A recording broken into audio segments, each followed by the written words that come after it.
Shifting clouds float through, gallant youth pursue.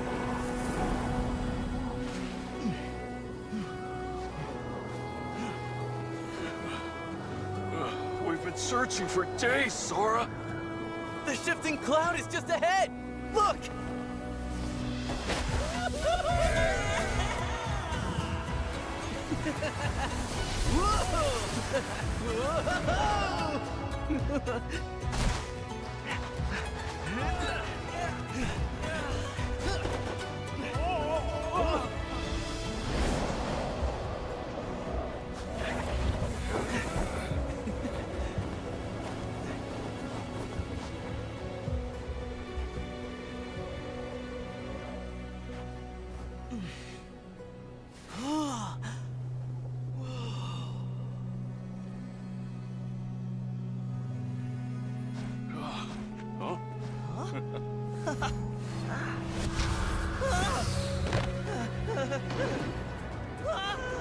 Oh, that's no cloud! That's a sandstorm!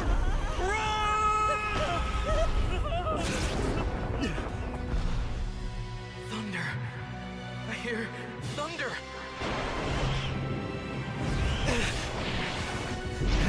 It's here!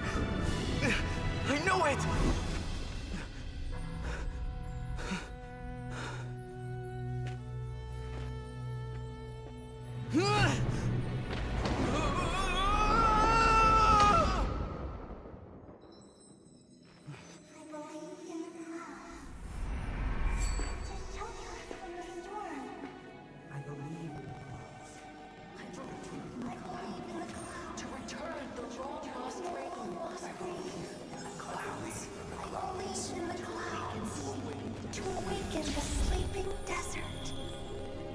I believe in the clouds.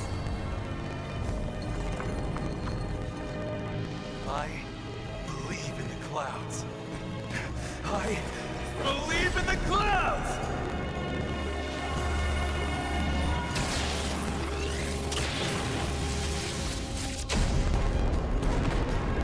Wow! Hey! Whoa!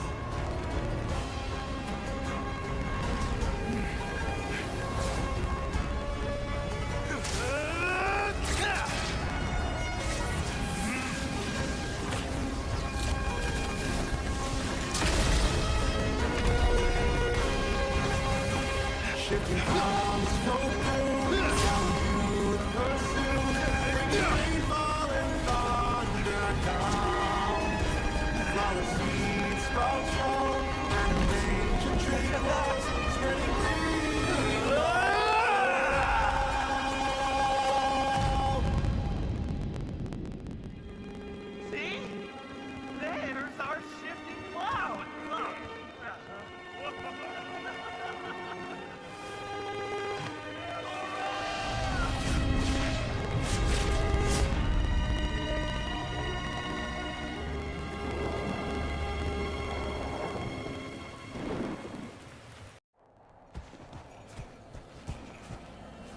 Shifting clouds float through, gallant youth pursue.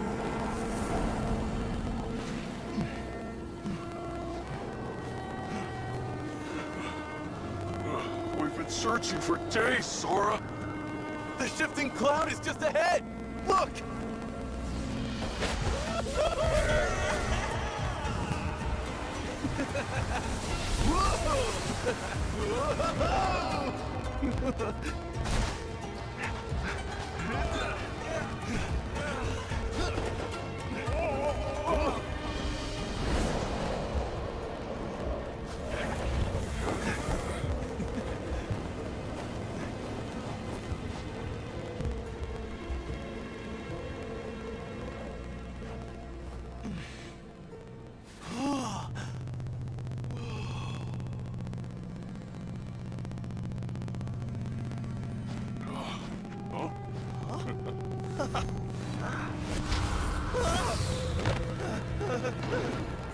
Oh, that's no cloud. That's a sandstorm.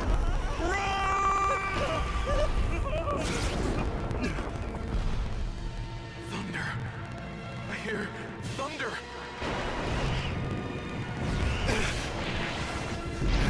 It's here. I know it.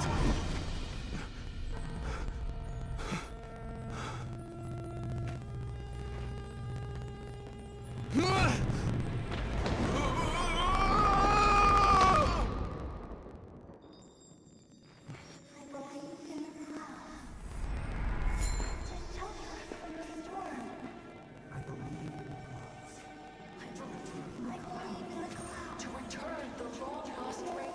I believe in the clouds. I believe in the clouds. To awaken the sleeping desert. I believe in the clouds.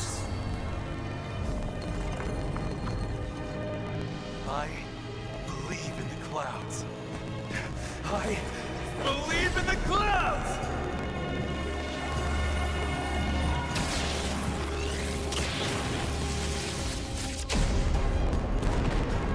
Whoa! Hey! Whoa!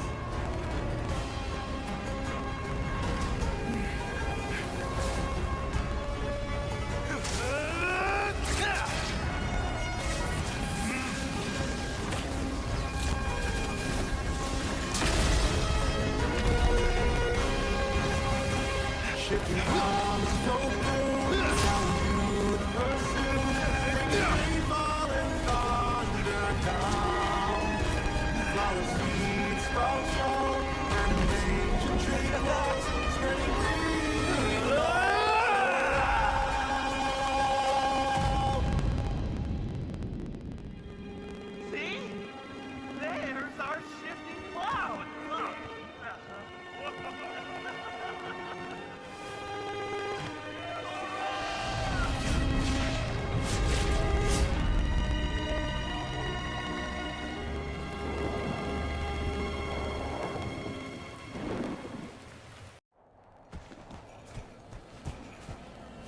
Shifting clouds flow through gallant youth pursue.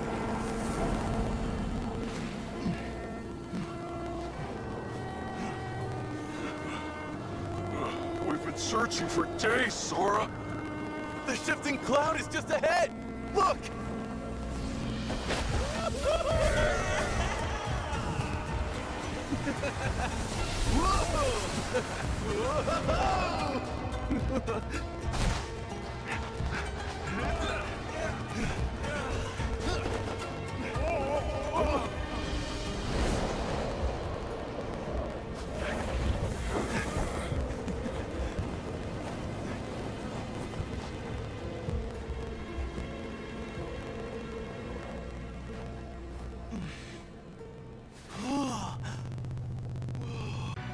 I hear thunder.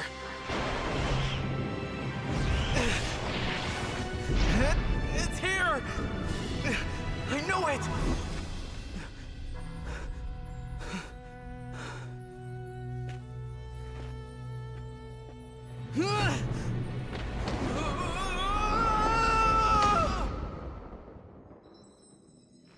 I believe in the clouds. To shelter us from the storm. I believe in the clouds. I believe in the clouds. To return the long-lost rain. I believe in the clouds. I believe in the clouds. To awaken the sleeping desert. I believe in the clouds. I believe in the clouds. I believe in the clouds!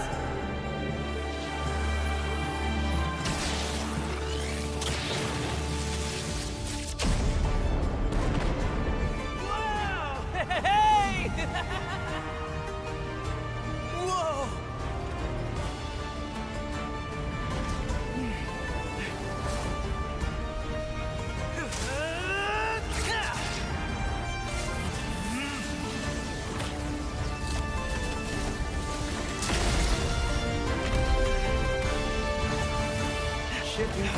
clouds flow through, telling you to pursue. Bring rainfall and thunder down. Flower seeds sprout strong, and ancient trickles spreading free.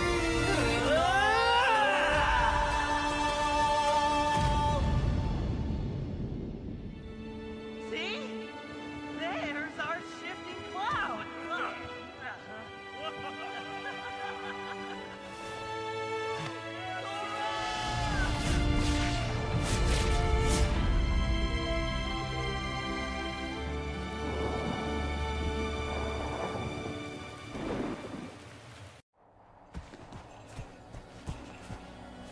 Shifting clouds flow through, gallant youth pursue.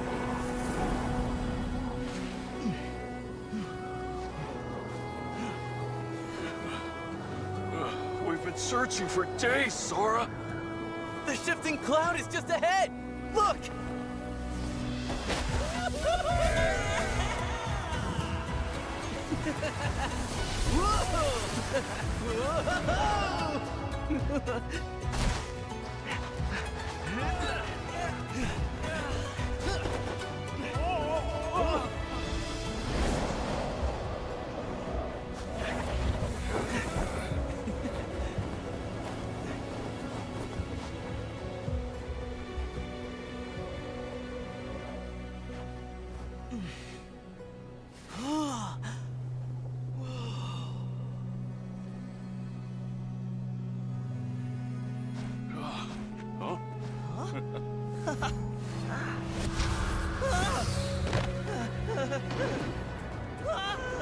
Oh, that's no cloud. That's a sandstorm.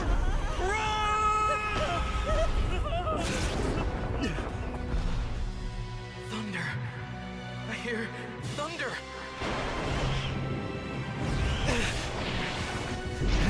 It's here! I know it!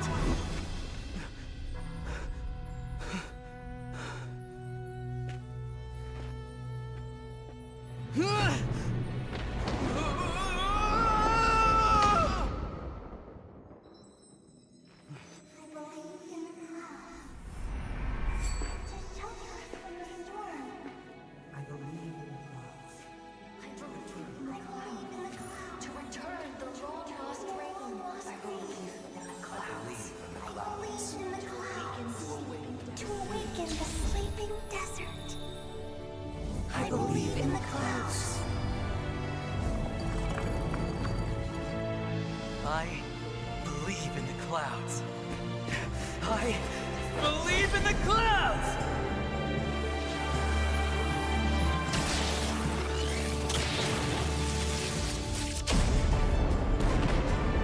Wow! Hey! Whoa!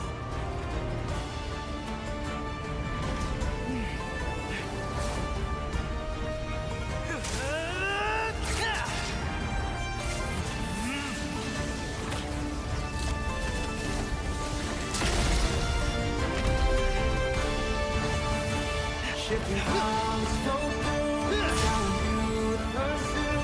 Bring rainfall and thunder down. Flower seeds sprout strong, and ancient trickles spreading free.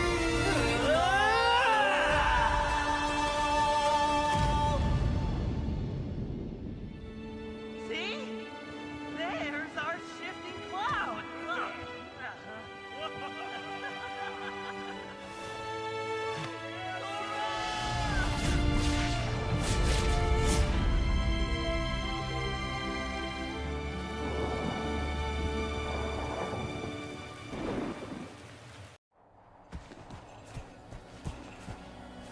Shifting clouds flow through, gallant youth pursue.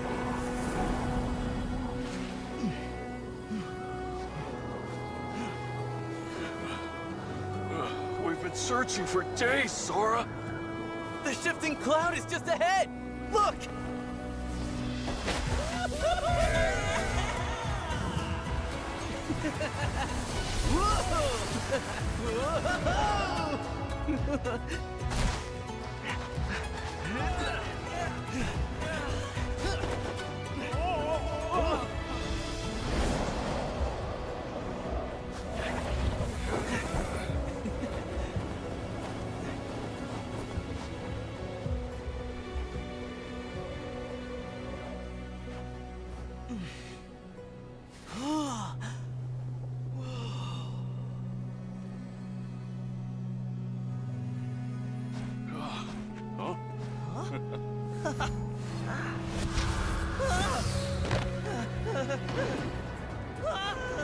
Oh, that's no cloud! That's a sandstorm! Run! Thunder. I hear thunder.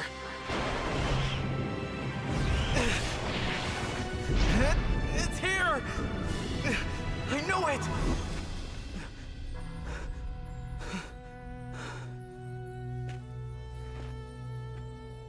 I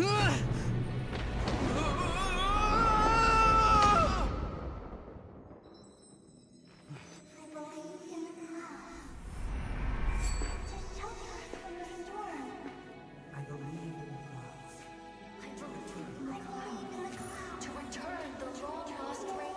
I believe in the clouds. I believe in the clouds to awaken the sleeping desert. I believe in the clouds. I believe in the clouds. I believe in the clouds!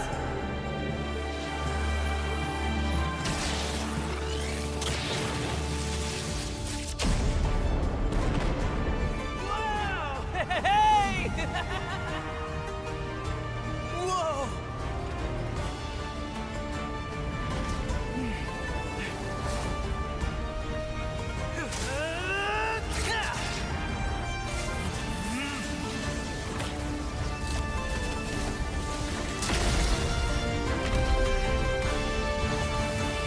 Shifting clouds flow through, telling you to pursue. Bringing rainfall and thunder down. Flawless seeds sprout show, and ancient tree grows, spreading green.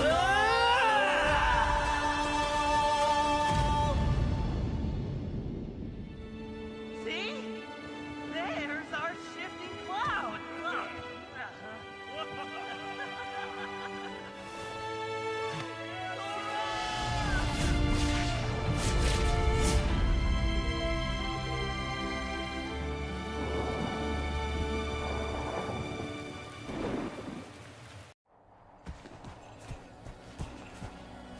Shifting clouds flow through, gallant youth pursue.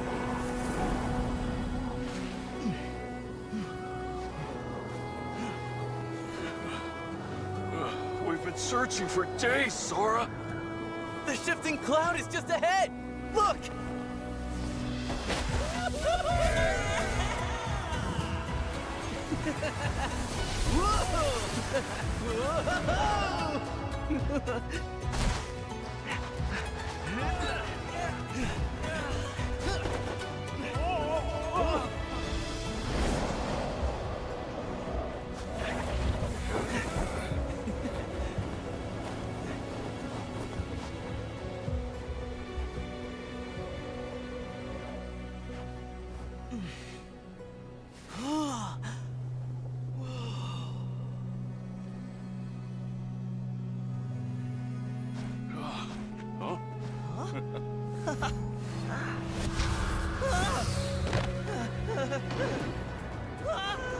Oh, that's no cloud!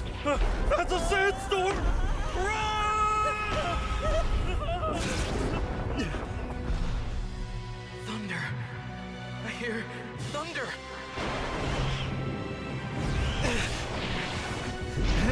It's here! I know it!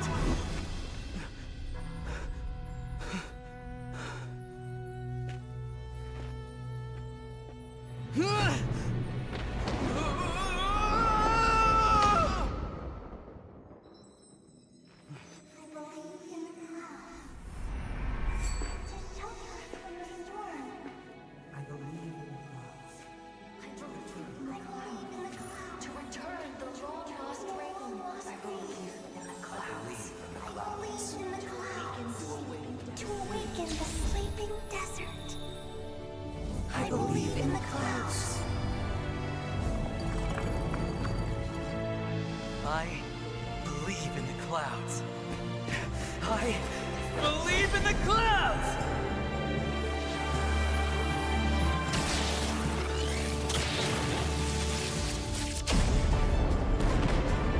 Whoa! Hey! Whoa!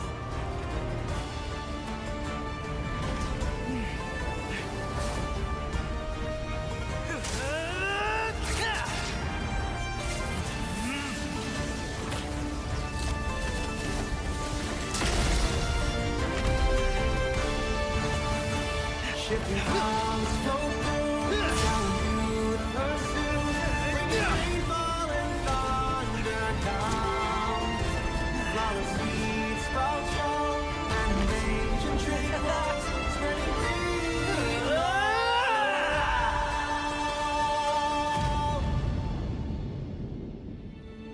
See? There's our shifting cloud.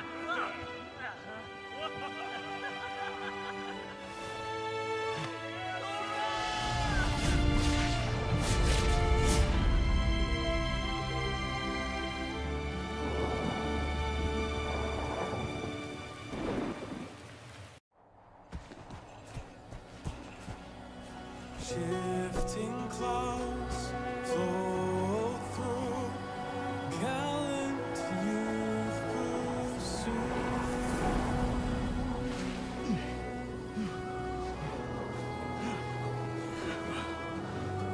We've been searching for days, Sora. The shifting cloud is just ahead! Look!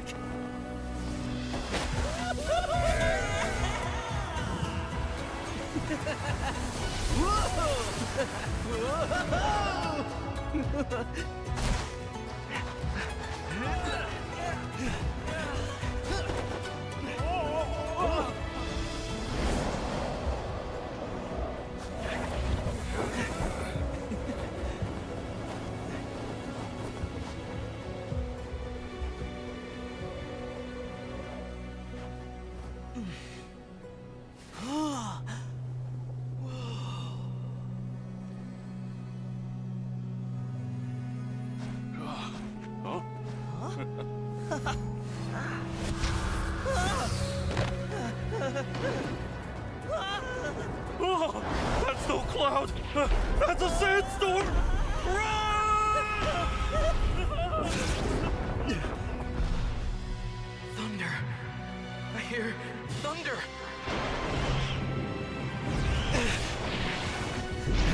It's here! I know it!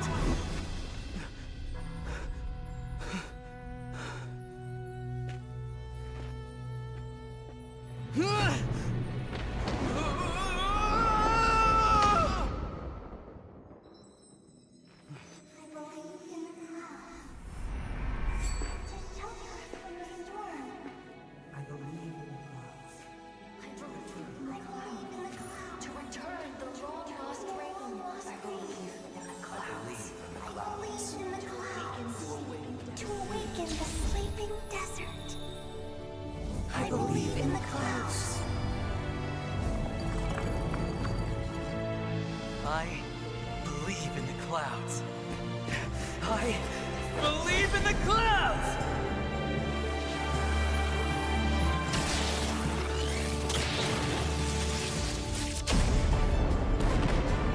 Whoa! Hey! Whoa!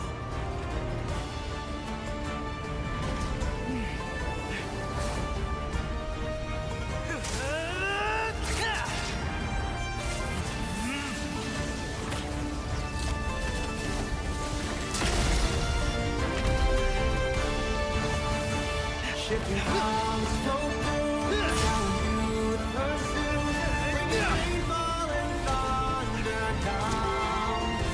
Flowers, seeds, sprouts fall, and ancient tree blocks spreading green.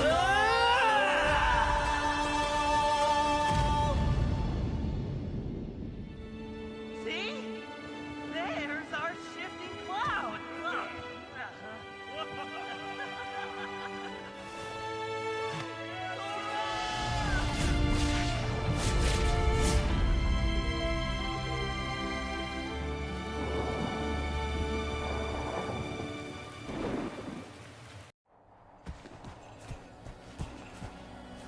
Shifting clouds flow through, gallant youth pursue.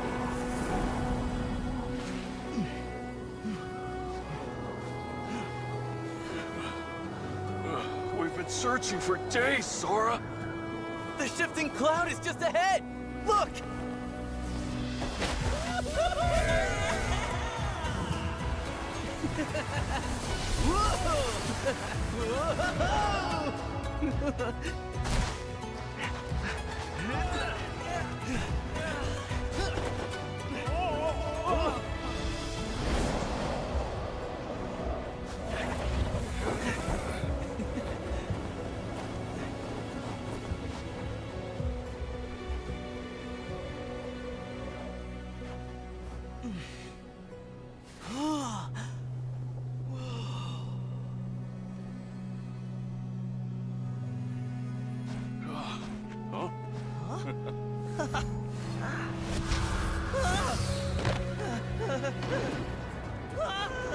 Oh, that's no cloud. That's a sandstorm.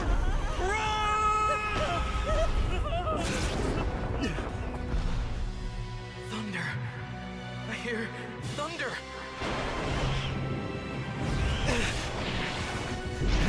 It's here! I know it!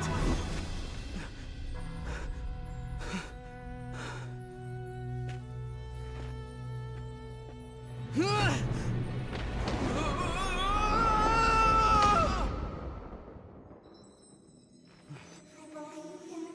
believe in the clouds. I believe in the clouds. To return the long lost rain. I believe in the clouds. I believe in the clouds. To awaken the sleeping desert. I believe in the clouds. I believe in the clouds. I believe in the clouds!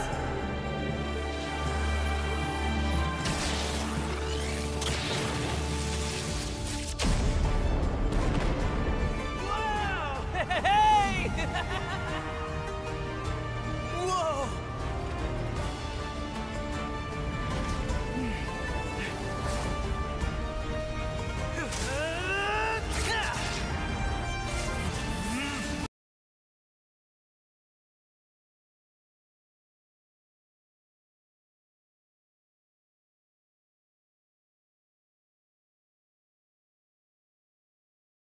बिल्कुल, नमस्कार दोस्तों। स्वागत है आपका यहाँ पे एक और नए मैच की तरफ तड़कते-भड़कते और इस मैच को लेके यहाँ पे जो है देखना पड़ेगा किस प्रकार के मैच होंगे क्योंकि पहला मैच जो है यहाँ पे ऑलरेडी ऑफ कैमरा होते हुए हमें दिख रहा है। मैं हूँ आपका कास्टर अश्विन राव, मेरे साथ कास्टिंग करते हुए आपको दिखेंगे मेरे दोस्त डी किंग। तो डी किंग, मैच यहाँ पे जिस टीम ने जीता उसका नाम आप बताना चाहेंगे? जी हाँ, पहला जो मैच है BO3 का पहला जो मैच है वो टीम का नाम है मेगाट्रॉन। वैसे मैं बता दूँ कि पहला जो आज का जो स्टार्टिंग BO3 था वो था मेगाट्रॉन वर्सेस वेगाबॉन्ड के बीच में। तो पहला जो मैच है वो टीम मेगाट्रॉन ने जीता है। तो बढ़िया जीत उनको मिला है। तो देखेंगे हम कि क्योंकि ये BO3 का मैच है, तो हम देखेंगे कि वेगाबॉन्ड की जो टीम है वो कैसे कमबैक कर पाती है या फिर टीम मेगाट्रॉन यानी कि हमारे टीम MP3M जो है उनका शॉर्ट फॉर्म क्या वो एक क्लीन स्वीप मार पाते हैं? वो एक देखने वाली बात है। तो जी, बिल्कुल, ग्राफिक बात की जाए मेगाट्रॉन की तो ये जानी-मानी पहचानी सी टीम है आई थिंक क्योंकि इनके जो है स्क्रीम्स वगैरह भी चलते हैं। यस, टीम मेगाट्रॉन एक अच्छी टीम ज़रूर से है, बट हम लोग भी ज़रूर से देखेंगे कि इसके बाद वाले जो मैच है उधर कैसा वाला परफॉर्मेंस वो लोग दे पाते हैं क्योंकि आज जो है गाइस डे 1 है गेम ऑफ राइवल के ग्रुप स्टेज का पहला दिन है। तो पहला मैच गाइस जो है वो हो चुका है। तो सेकंड मैच की तरफ हम जाएँगे। थोड़ा-सा टेक्निकल इश्यू की वजह से हमें थोड़ा-सा पहला मैच जो है वो हमें देखने को लाइव देखने को नहीं मिला है। तो सेकंड मैच की तरफ हम बढ़ेंगे और आप लोगों के साथ बात भी करेंगे और आप लोगों के साथ जानेंगे आप लोगों को तो सिमरा क्या लग रहा है अभी सेकंड मैच पे भी सेम रिजल्ट आएगा या फिर टीम वेगाबॉन्ड जो है वो कमबैक दिखा पाएगी? जी, बिल्कुल, यहाँ पे देखना पड़ेगा। देखिए, मेगाट्रॉन जो है कहीं न कहीं इनके मैचेस स्क्रीन्स पे पहले भी कास्ट किए हुए हैं मैंने, तो इनका गेम प्ले थोड़ा पता है मेरे को जिस प्रकार से खेलते हैं ये लोग। सिनर्जी काफ़ी अच्छा है। बात करें यहाँ पे टीम वेगाबॉन्ड एक नई टीम बनते हुए यहाँ पे हमें दिख रही है जो उभरती हुई अभी आई है स्टेज तक। लेकिन बेस्ट ऑफ 3 की सीरीज़ में हमें देखना पड़ेगा कि किस प्रकार से ये खेलेंगे यहाँ पे क्योंकि बीओ मैच का ये बीओ3 का मैच रहेगा। पहला मैच ऑलरेडी जीत चुकी है, अगर एक और मैच जीतती है यहाँ पे तो क्लीन स्वीप के साथ मेगाट्रॉन इस राउंड को जो है जीतते हुए जाएगी। लेकिन बात यहाँ पे ये होगी डी किंग भाई कि आप एक मैच ऑलरेडी जीत चुके हैं और उसके साथ ही आप जब एक मैच जीत जाते हैं तो आपका कॉन्फिडेंस एक पार चला जाता है और इस कॉन्फिडेंस के साथ आपका जो रिदम बनता है, जो टेम्पो आप सेट करते हैं, वो मैच के अंदर भी दिखता है। लेकिन कहीं न कहीं जो वीगा बॉन्ड है उनको एक आखिरी मौका मिला है, तो शायद वो अपनी जी-जान लगाए इस मैच को रोकने के लिए और वो हमें ज़रूर पता लगेगा जब ड्राफ्टिंग फेज़ आएगा और ड्राफ्टिंग फेज़ में किस तरह के हीरोज़ हमें देखने को मिलेंगे, वो देखने वाली बात होगी। जी हाँ। ड्राफ्टिंग फेज़ क्योंकि बहुत ज़्यादा मैटर करेगा। आई थिंक फर्स्ट गेम का अगर ड्राफ्टिंग फेज़ हमारे व्यूअर्स को देखने को मिलता, तो आई थिंक एक बढ़िया-सा बात चल जाता कि कौन से प्लेयर ने कौन-सा रोल खेला है और कौन से हीरोज़ को ज़्यादा प्रायोरिटाइज़ किया गया है ड्राफ्टिंग फेजेज़ में। वो शायद से हमें देखने को मिलता बट चलिए फर्स्ट मैच देखने को नहीं मिला। चलिए हम आ चुके हैं अभी दूसरे स्क्रीन पे। तो मैच 1 जैसा कि आप लोग देख सकते हो मेगाट्रॉन वर्सेस वेगा बॉन्ड का मैच है। मैच सेकंड आज का जो कि 8:30 बजे के बाद शुरू होगा। उधर आप लोगों को देखने को मिलेगा गॉड लाइक ई-स्पोर्ट्स और वीकेंड ऑन थर्सडे का जो मैच है। तो चलो ये टीम मैं पहली बार देख रहा हूँ। तो गॉड लाइक एक जानी-मानी टीम है सिमरा। जी, बिल्कुल और इस ये अभी हालाँकि अभी देखिए मिटिक शोडाउन गया था वहाँ पे ये चैंपियंस हैं, तो इनके सामने लड़ना एक बहुत बड़ी बात रहेगी यहाँ पे। आपके ऊपर जो प्रेशर है ना, वो बहुत ज़्यादा होगा और देखने वाली बात होगी। लेकिन उससे पहले हम चलेंगे यहाँ पे ड्राफ्टिंग फेज़ की तरफ और चलिए देखते हैं कि यहाँ पे ड्राफ्टिंग में हमें क्या देखने को मिलेगा। जी हाँ, ड्राफ्टिंग पे क्या देखने को मिलेगा वो हमें ज़रूर से देखना है। और आज का जो मैच हेल्ड है वो अरुणादा स्पोर्ट्स वर्सेस एस्ट्रल जेनेसिस का है। तो आई थिंक अरुणादा स्पोर्ट्स का मैच मैंने पहले भी देखा है 1-2 बार। तो चलिए मैचेस जो आज का है वो बैक टू बैक अच्छा खासा मैचेस जो है हमें देखने को ज़रूर से मिलेगा। तो चलिए फर्स्ट मैच का सेकंड गेम उस पे हम लोग जाएँगे उनका ड्राफ्ट फेज़ पे हम लोग जाएँगे ज़रूर से। जी, बिल्कुल। लगता है यहाँ पे युवाओं का आगमन होता हुआ दिख रहा है मेरे को शायद।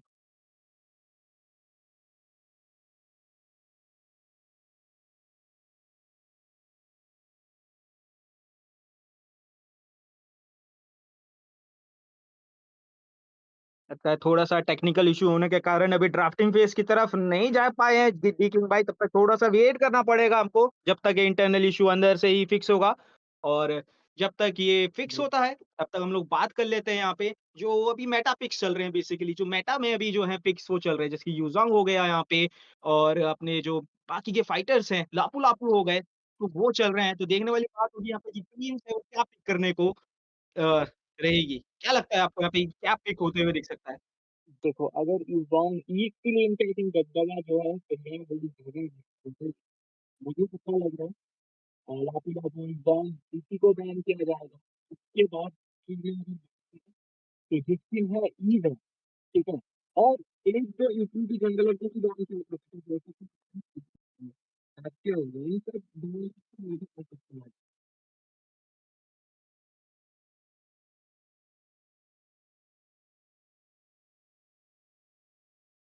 चलिए बिल्कुल, ड्राफ्टिंग फ़ेज़ की तरफ अभी आ चुके हैं हम और इस ड्राफ्टिंग फ़ेज़ पे देखना पड़ेगा कि टीम्स यहाँ पे क्या पिक करना जो है करना चाहेगी क्योंकि मैच पे ये जो पिक्स हैं, वो बहुत इम्पोर्टेंट रहते हैं और देखते हैं इसके साथ यहाँ पे कुछ देर पे हमें स्क्रीन पे शायद आते हुए दिखेगा।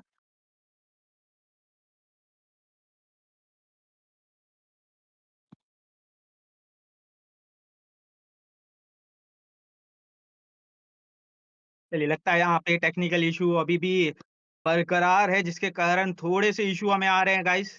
तब तक के लिए आप बने रहिए, आप देखते रहिए यहाँ पे, कुछ ही देर में जो है ये इश्यू जैसे ही रिज़ॉल्व होता है, आपके सामने जो है स्क्रीन पे आपको दिखेंगे आपके हीरोज़ जो यहाँ पे हीरोज़ पिक किए गए हैं, जो बैन किए गए हैं, वो आपकी आँखों के सामने आते हुए दिखेंगे।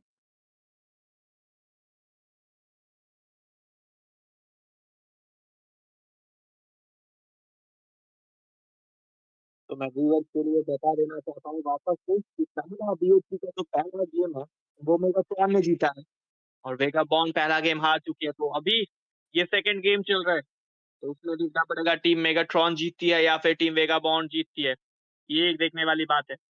अभी आप लोग प्लेयर्स, जाने-माने प्लेयर्स मेगाट्रॉन के आप लोगों को भी पता ही है। सिंड्रा, थोड़ा-सा एक्सप्लेन करोगे कि कौन-सा प्लेयर जो है, वो कौन-सा रोल खेलता है इधर? क्योंकि तुमने मेगाट्रॉन का मैचेस पहले भी होस्ट किया है। जी, बिल्कुल अगर स्क्रीन पे देख पाता तो थोड़ी वो रहती है यहाँ पे, परंतु इश्यू के कारण यहाँ पे नहीं देख पाऊँगा। लेकिन देखिए कहीं न कहीं मेरे को लगता है ना अभी फ़िलहाल के जो इंडिया मेटा पे हीरोज़ चल रहे हैं, ब्रॉलिंग टाइप काफ़ी ज़्यादा चलते हैं, तो वो एग्रेसिव गेम प्ले काफ़ी ज़्यादा चलता है हमारे इंडियन मेटा पे, तो वो हमें देखने को मिलेगा यहाँ पे कहीं न कहीं। और अगर बात की जाए उसकी तो ईव यहाँ पे आ सकती है। ईव के साथ अगर बात करें तो यहाँ पे लापू-लापू आने का आगमन रह सकता है, अगर बैन नहीं किया गया है लापू-लापू को। अगर लापू-लापू बैन होते हैं तो यूज़ोंग ओपन रह सकता है और अगर यूज़ोंग भी आता है तो ऑब्वियस सी बात है यहाँ पे वो रहेगा ही। और वाईएसएस को कैसे भूल सकते हैं, अभी एस टायर जंगल चल रहे हैं, तो वाईएसएस हालाँकि नर्फ होने के बावजूद अभी भी काफ़ी अच्छी तरह से जो है यहाँ पे परफ़ॉर्मेंस दे रहे हैं। टूर्नामेंट की बात हो, चाहे रैंक्स गेम्स की बात हो, वो बहुत ही अच्छी तरीके से चल रही है। तो देखते हैं यहाँ पे कि कौन-सा जो हीरो है, यहाँ पे एमवीपी लेके जाएगा और अपनी टीम के लिए यहाँ पे विजेता, वो चूज़ होते हुए जाएगा। वो देखना ज़रूर से है। अभी चलो बैनिंग फ़ेज़ेज़ पे आई बैनिंग फ़ेज़ेज़ जो है, वो ज़्यादातर टाइम चलता है। अभी आई थिंक जॉय को जो है पिक किया गया है अभी, तो जॉय अगर पिक होता है तो ऐज़ अ हाइपर हमें जॉय देखने को मिलेगा सिंड्रा। जी, बिल्कुल, जॉय एकदम बैक लेन की तरफ थ्रेट रहते हैं ये महाशय और नॉट महाशय, मोहतरमा जी। और ये जिस तरह से डैशेस मारते हुए जाती है अपनी और इस इलेक्ट्रीफाइंग बीट्स के साथ अच्छा खासा डैमेज रहता है इनका। इनको रोकना अगर रोकना है तो स्टन का एक वो रहेगा मौका यहाँ पे और देखना पड़ेगा यहाँ पे किस प्रकार से ये है यहाँ पे जॉय इनका सामना होता है। चलिए देखते हैं यहाँ पे कि और कौन से पिक्स हमें देखने को मिल सकते हैं। जी हाँ, अभी सेकंड फ़ेज़ेज़ का जो बैन है, वो अभी हमें देखने को मिल रहा है। हमारे साथ बहुत सारे दर्शक जो है वो जुड़ चुके हैं। बहुत-बहुत स्वागत है सभी का। पहले मैच के लिए थोड़ा-सा सॉरी, क्योंकि पहला मैच हम लोग टाइम पे शुरू नहीं कर पाए। थोड़ा-सा टेक्निकल इश्यू जो है, वो हो गया था। तो इसीलिए पहला गेम आप लोगों को देखने को नहीं मिला, बट सेकंड गेम मैं ज़रूर से बोलता हूँ कि आप लोगों को देखने को मिलेगा और आप लोगों को मज़ा भी आएगा। तो जैसा कि मैंने बहुत टाइम देखा है कि VO3 के मैचेस में ना हमेशा most of the time 70% time सुन रहा कि पहला मैच जो टीम जीतता है, लाइक इस मैच पे मेगाट्रॉन ने जीता है, वही सेकंड मैच भी जीत के जाता है। तो 70% टाइम पे यही होता है, बट देखना है इस बार क्या होता है, मेगाट्रॉन या फिर वेगाबॉर्न। जी, बिल्कुल और बात की जाए देखिए, स्क्रीन्स पे अभी हमें दिखेंगे हीरोज़ और यहाँ पे बात करें हीरोज़ की तो ग्रॉक, जॉय और जूशिन काफ़ी अच्छा कॉम्प मेरे को यहाँ पे लग रहा है। दूसरी साइड पे देखा जाए तो यहाँ पे हमें देखने को मिल रहे हैं खलीद, ईव और वाईएसएस जिनके बारे में बात ही कर रहा था मैं। और यहाँ पे देखना पड़ेगा चौथा पिक कौन-सा लेना चाहेंगे? कौन-सा वो पिक है अपनी टीम के लिए वो यहाँ पे डिफाइन कर सकते हैं, डी किंग। ये बात तो ज़रूर से है। पिक जो है 4th पिक देखो, जुक्शिन आ गया, ग्रॉक आ गया और जॉय आ गया। एक यूटिलिटी जंगलर अगर आता है ना तो बढ़िया रहेगा मेरे हिसाब से। देखो फेडरिन जो है वो अभी भी ओपन है मेरे हिसाब से। फेडरिन है, बादशाह ओपन है। तो एक यूटिलिटी जंगलर अगर आता है तो मैं ज़्यादा शॉक नहीं होऊँगा। तो देखते हैं यार क्या पिक होता है अभी इनकी तरफ से। जी, बिल्कुल, बिल्कुल। और इसी के साथ देखा जाएगा कि कौन-सा हीरो बैन या फिर पिक होगा। देखिए, अभी तक ये 3 जो कॉम्प मेरे को दिख रहे हैं, काफ़ी डाइविंग कॉम्प दिख रही है मेरे को। स्टार्टिंग से ही पोक यहाँ पे हमें देखने को मिलेगा और स्टार्टिंग से अगर बात की यहाँ पे कहीं न कहीं वेगाबॉर्न जो है यहाँ पे पोकिंग की तरफ जा रही हैं। अर्ली गेम से अनॉय करना चाहती हैं और इसी के साथ यहाँ पे अनॉय करने के लिए यूरेनस, इनका आगमन होगा और यूरेनस क्या बात करें इनकी तो यहाँ पे कहीं न कहीं डिस्ट्रैक्ट करने के लिए रहेंगे टीम की तरफ से और हील करते जाते हैं, डैमेज लेते हुए। तो एक तरीके से मैं कहूँगा ये अनोआ कैरेक्टर रहते हैं, एक विज़न अच्छी प्रदान करते हैं अपनी टीम को। तो एक अच्छा खासा ईएक्सपी था, तो इसको यहाँ पे जो है बैन किया जाएगा शायद।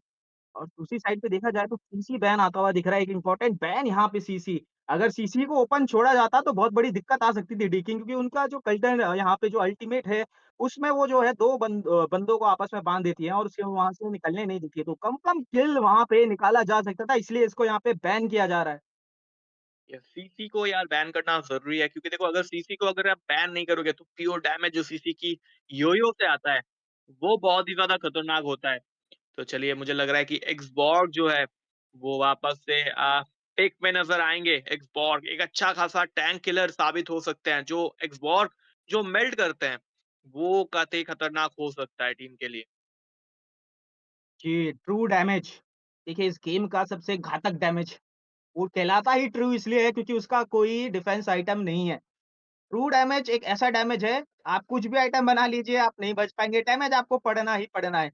उससे बचने के लिए सिर्फ़ आप जो है एचपी बना सकते हैं, क्योंकि अगर आप एचपी ज़्यादा बनाएँगे तभी थोड़ा सर्वाइव कर पाएँगे। लेकिन दूसरी साइड पे देखिए यहाँ पे फ़ोबियस आ रहे हैं और फ़ोबियस काफ़ी अच्छी तरीके से खेलते हैं। इनका डेमोनिक एनर्जी जंप हमें देखने को मिलेगा जब इस गेम में, तो गेम चेंजिंग आइटम वो साबित हो सकता है क्योंकि एज़ अ फ्रंट लेनर पे आपके पास खलीद रहेंगे, जो कहीं न कहीं सैंडस्टॉर्म से बैकलेन की तरफ चार्ज कर सकते हैं। उसके साथ-साथ उनका मोबिलिटी भी है, हीलिंग भी है, तो बहुत ज़्यादा अनोई कॉम्प यहाँ पे मेरे को लग रहा है दोनों ही टीम की तरफ से। लेकिन जूशिन जो है यहाँ पे एक इम्पोर्टेंट रोल मेरे को लगता है कि निभा सकती है, क्योंकि अगर जूशिन आएँगी, तो वो जो है गेम चेंजिंग वो कर सकती है। और देखिए उसी के साथ यहाँ पे एक टैंकी ईएक्सपी की बात की जाए तो ग्लेरिज़ला का आगमन हुआ है। बहुत ही कम देखने को मिलते हैं लेकिन एकदम इनको ना बहुत मुश्किल रहता है। जिस तरीके से हील करते हैं, डैमेज देते हैं, मतलब चलता-फिरता टैंक जिसको बोलते हैं, वो है ये। जी हाँ, एक चलता-फिरता टैंक हमें ये प्लेन पे आज देखने को मिलेगा। आई थिंक उनके अपोज़िट पे जो है, हमें फ़ोबियस जो है वो देखने को मिलेगा। एक्सबॉक्स शायद से इस मैच पे गोल्ड लेन पे नज़र आ सकते हैं या फिर ग्रॉग भी गोल्ड लेन पे नज़र आ सकते हैं। सिन्रा क्या लग रहा है? क्या इधर टेरेस्ला एज़ अ टैंक नज़र आएँगे या ग्रॉक एज़ अ रोम नज़र आएँगे आज? जहाँ तक मेरे को लगता है, आई थिंक ग्रॉक रोम पे ही जाएँगे और बात की जाए दूसरी तरफ तो टेरेज़ला जो है ईएक्सपी पे जाना पसंद करेंगे क्योंकि ईएक्सपी पे वहाँ पे फ़ोबियस रहेंगे और फ़ोबियस को थोड़ा पकड़ के रखना ज़रूरी रहेगा क्योंकि अगर वो आएँगे यहाँ पे टर्टल के तौर पे फाइट लेने के लिए, तो वो सबसे ज़्यादा दिक्कतें खड़ी कर सकते हैं। और चलिए उसी के साथ यहाँ पे कडीता का आगमन होगा और कडीता, अच्छा मेज रहेगा यहाँ पे सिंगल टारगेट मेज, जिसको पकड़ा अगर किसी को बुश पे तो वो मारा जाएगा फिर। और यहाँ पे एक्सबॉक्स के लिए सबसे बड़ी दिक्कत यही रहेगी क्योंकि उनका जो आर्मर है, एक बार उनका आर्मर टूटा तो वो फिर भागने के गुंजाइश में रहेंगे क्योंकि एक बार उनका जब आर्मर टूट जाता है तो बहुत ही स्क्विशी बन जाते हैं। एक अच्छा खासा यहाँ पे कहूँगा मैं एक टारगेट बन जाते हैं, तो कहीं न कहीं आर्मर तोड़ने के लिए यहाँ पे कडीता का आगमन होता हुआ दिख रहा है। जी हाँ, मैच कुछ ही टाइमों में शुरू होने को देखने को मिलेगा हमें। तो बढ़िया टीम यार दोनों ही टीम का एक साइड पे जॉय है, जुक्शिन है, टेरेज़ला है, एक्सबॉर्ग है और ग्रॉग भी है उस साइड पे। और दूसरे साइड की मैं टीम की बात करूँ तो वैसे से ईग है, खलीद है। खलीद बढ़िया ज़्यादा विज़न प्रोवाइड कर सकते हैं ओपोनेंट के जंगल के अंदर जा सकते हैं। अच्छा खासा पिक मैं कहूँगा तो काय का खलीद दूसरे साइड पे कदीता नज़र आ चुके हैं इस गेम में और फ़ोबियस भी नज़र आ चुके हैं। चलिए मैच में हम लोग आ चुके हैं। एक्सबॉर्ग जैसा कि हम लोग देख सकते हैं एक्सबॉर्ग एज़ अ गोल्ड लेन पे शायद से इस मैच पे नज़र आएँगे। बॉर्ड ईएक्सपी लेन पे टेरेज़ला एंड फ़ोबियस नज़र आएँगे। मिड लेन पे फाइट शुरू हो चुका है। पहले ही गेम से जो डैमेज जो है वो देने की पूरी कोशिश जो कर रहे हैं टीम वेगा बॉन्ड अ, सॉरी वेगा जी, जी। बॉन्ड शायद से हमारी ब्लू टीम है इस मैच पे। टीम मेगाट्रॉन जो है वो रेड टीम है सिन्रा। जी, जी, बिल्कुल। और देखिए यहाँ पे अच्छा खासा पोक आता हुआ दिख रहा है। अ, स्टार्टिंग में ही देखिए इन्वेड करने का पूरा प्रयास किया जा रहा है, वो छोटा जो क्रीप है वो लेने का प्रयास किया जा रहा है, लेकिन खलीद यहाँ पे थोड़ी-सी दिक्कत हो सकती है। वॉल लगा के रोका ज़रूर गया था लेकिन पीछे हटेंगे वाईएसएस पूरे यहाँ पे वुड पे आते हुए और उसी के साथ वो छोटा क्रीप लेके भी गए हैं। देखिए अब ये छोटा क्रीप ना बहुत बड़ा इम्पोर्टेंट रोल प्ले करता है जब आप टर्टल फाइट की तरफ जाते हैं और टर्टल फाइट की तरफ में ये एक छोटा माइक्रो प्ले यहाँ पे जो है वो होता हुआ दिखता है। बात की जाए अभी भी देखिए मिड लेन की तरफ हलचल थोड़ी-सी ज़रूर रहेगी यहाँ पे, पोक करने का प्रयास करेंगे लेकिन ईव को भी पता है कि यहाँ पे जो है जूशिन को मार्क किया जाएगा। उनको जो है बार-बार पोक करने का जितना हो सके प्रयास किया जाएगा लेकिन बात की जाए ईएक्सपी लेन पे तो मेरे को फेडरिन दिख रहे हैं यहाँ पे। तो कहीं न कहीं अब देखिए फेडरिन सामने आए हैं तो देखना पड़ेगा किस प्रकार से खेलेंगे और दूसरी साइड पे अगर देखा जाए तो यहाँ पे थोड़ा-सा प्रहार ज़रूर किया जाएगा। बॉटम लेन की तरफ देखा जाए तो यहाँ पे फाइट ज़रूर छिड़ती हुई दिख रही थी हमको लेकिन खलीद पीछे हटेंगे। टॉप लेन की तरफ वहाँ पे ज़रूर फाइट होता हुआ दिखेगा। टॉप लेन पे फेडरिन वहाँ पे ऑफ कैमरा मारते हुए जा रहे हैं और शायद वो जो यहाँ पे धाराशायी किया जाएगा। जी हाँ, बिल्कुल एक्सबॉक को ऑफ कैमरा यहाँ पे मारा गया। टर्टल फाइट पे अभी आ चुके हैं और टर्टल फाइट की बात करें तो यहाँ पे लेने का प्रयास ज़रूर करना चाहेंगे। चलिए जी बिल्कुल हाँ। और इसी के साथ देखिए दी गई यस, पहला टर्टल जो है सिंड्रा हमारे मेगाट्रॉन ने ले लिया है तो पहला टावर भी साथ से निकाल सकता है। टावर के ऊपर कांस्टेंट प्रेशर, जी हाँ, पहला टावर निकाल चुका है। बॉल के ऊपर विनी के ऊपर दिक्कत का सामना करना पड़ रहा है। ग्रॉक लो एचपी ओह! है, बहुत ज्यादा फिनिश किए जा सकते हैं। चलिए खालिद को इस टाइम पे डाउन किया जाएगा। एक वॉर डाउन कर लेंगे, पीछे से जॉय आते हुए ईव को निकालेंगे। बढ़िया, टेरिफ्ला का भी बढ़िया अल्टीमेट। चलिए डबल किल इस टाइम पे जॉय का होता हुआ। अच्छा खासा गेम प्ले आता हुआ इस टाइम पे टीम वेगा बॉन्ड की तरफ से। वेगा बॉन्ड ने अच्छा खासा किल बटोरा है इस गैंग से सिंड्रा। जी, जी, बिल्कुल, एकदम अच्छा खासा किल जो है जॉय का आतंक जो है उन्होंने वो अभी स्टार्ट कर दिया है और इस टेम्पो को सेट करते हुए इनको जाना पड़ेगा क्योंकि अगर यहाँ पे गलती नहीं करनी है, एक गलती और करेंगे तो दिक्कत हो सकती है क्योंकि अंदर जा चुके हैं और उसी के साथ फोबियस घुसेंगे अपनी डेमोनिक एनर्जी के साथ जाते हुए अंदर। जंप लगाया था उनके ऊपर, डैमेज ज़रूर दिया ग्रॉक को लेकिन ग्रॉक पीछे हटते हुए जाएँगे। फाइट की बात करें तो अभी अच्छी खासी यहाँ पे चलती हुई फाइट हमें दिख रही है। अच्छे खासे जो है यहाँ पे गैंक हमें देख रहे हैं। लेकिन यहाँ पे एक चीज़ पे मैं कहना चाहता हूँ, वेगा बॉन्ड अभी पीछे चल रही है, वो है टरेट्स। टरेट्स अगर आपके खत्म हो जाएँगे, जो मिनियंस का प्रेशर है, वो और खतरनाक आता है। तो यहाँ पे संभल के खेलना पड़ेगा। मिनियंस जो है यहाँ पे, लेन्स को जो है यहाँ पे कंट्रोल करना पड़ेगा। फोबियस यहाँ पे जंप करना चाहते हैं, चलिए करते हुए जाएँगे, लेकिन ट्रेज़ला वीक हीरो नहीं है, अकेले नहीं मरेंगे, हील करते हुए किसी तरह प्रयास करना चाहते हैं, लेकिन अंदर फोबियस जा चुके हैं।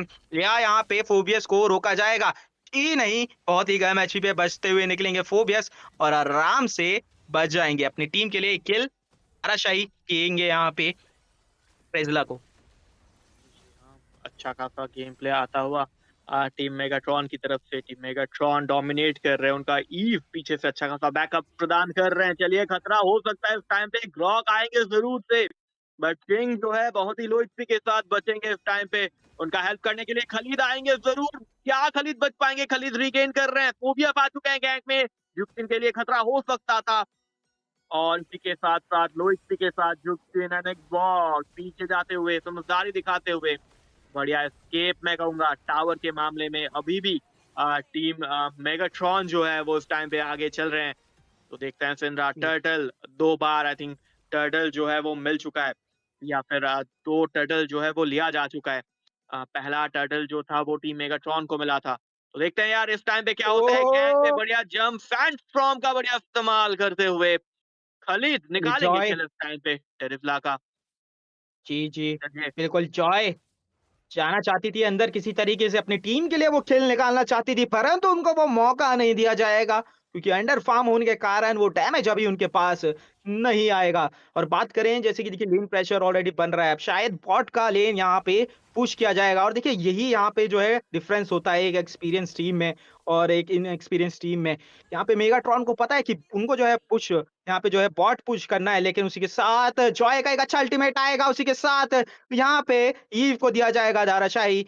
काफ़ी अच्छी तरीके से यहाँ पे डिफेंड किया और कहीं न कहीं अकेले पड़ गए थे ईव, उनको जो है यहाँ पे मौका धाराशायी किया जाएगा। उसी के साथ लेन क्लियर करते हुए जाएँगे, मॉन्टर शुगर अभी इस्तेमाल करने का मौका प्रयास करेंगे ज़रूर और लेकिन उससे पहले पीछे हटेंगे। डिसिप्लिन यहाँ पे इसे बोलते हैं, एकदम रिट्रीट करते हुए। टैरेट अभी भी जा चुके हैं।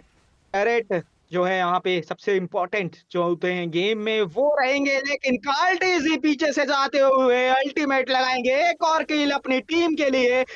तो धाराशायी होंगे यहाँ पे ईव के कारण और अपनी टीम के लिए किल दिलाया जरूर, परंतु खुद धाराशायी होना पड़ा। वहां से पीछे से फोबियस आते हुए डिमोनिक एनर्जी का इस्तेमाल करते हुए जाएंगे अंदर की तरफ। एक्सबॉक्स का इंसैनिटी इस्तेमाल किया जाएगा, लेकिन वो भी रिसोर्सेज जो है वेस्ट होगा।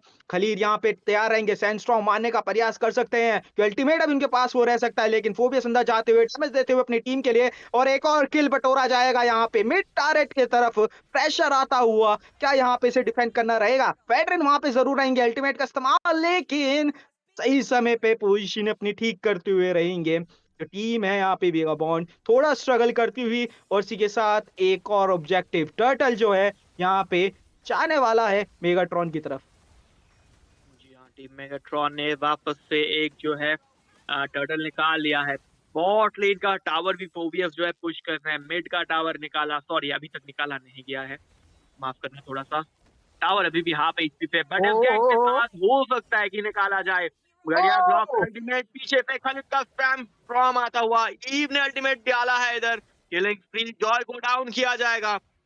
चलिए जॉय को डाउन किया गया है और सुपर काय को भी डाउन किया गया है। 3v5 का सिचुएशन है इस मोमेंट पे। खलीद को निकाला गया है, खलीद के साथ साथ फोबियस को भी निकाला जाएगा। तो बढ़िया गेम प्ले आता हुआ।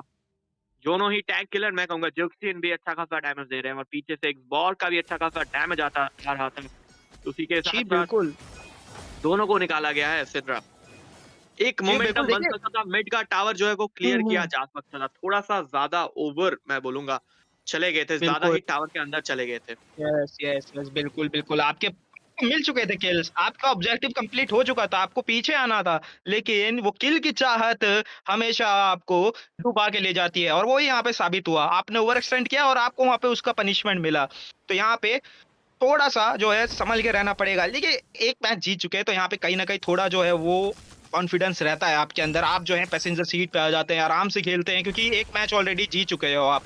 तो यहाँ पे अब वो देखना पड़ेगा किस प्रकार से यहाँ पे ये रोकने का प्रयास किया जाएगा, क्योंकि अल्टीमेट का इस्तेमाल अभी हर जगह से होने वाला है। खलीद के अल्टीमेट यहाँ पे बात की जाए, वो एकदम सटीक अल्टीमेट मार रहे हैं और उनका जो सैंडस्टॉर्म आता है एकदम सीधा जो है यहाँ पे कुछ हीरोज की तरफ जाते हुए दिखता है। दूसरी साइड पे देखा जाए तो यहाँ पे मिड लेन की तरफ दोबारा से थोड़ा सा प्रेशर बनता हुआ जरूर दिखेगा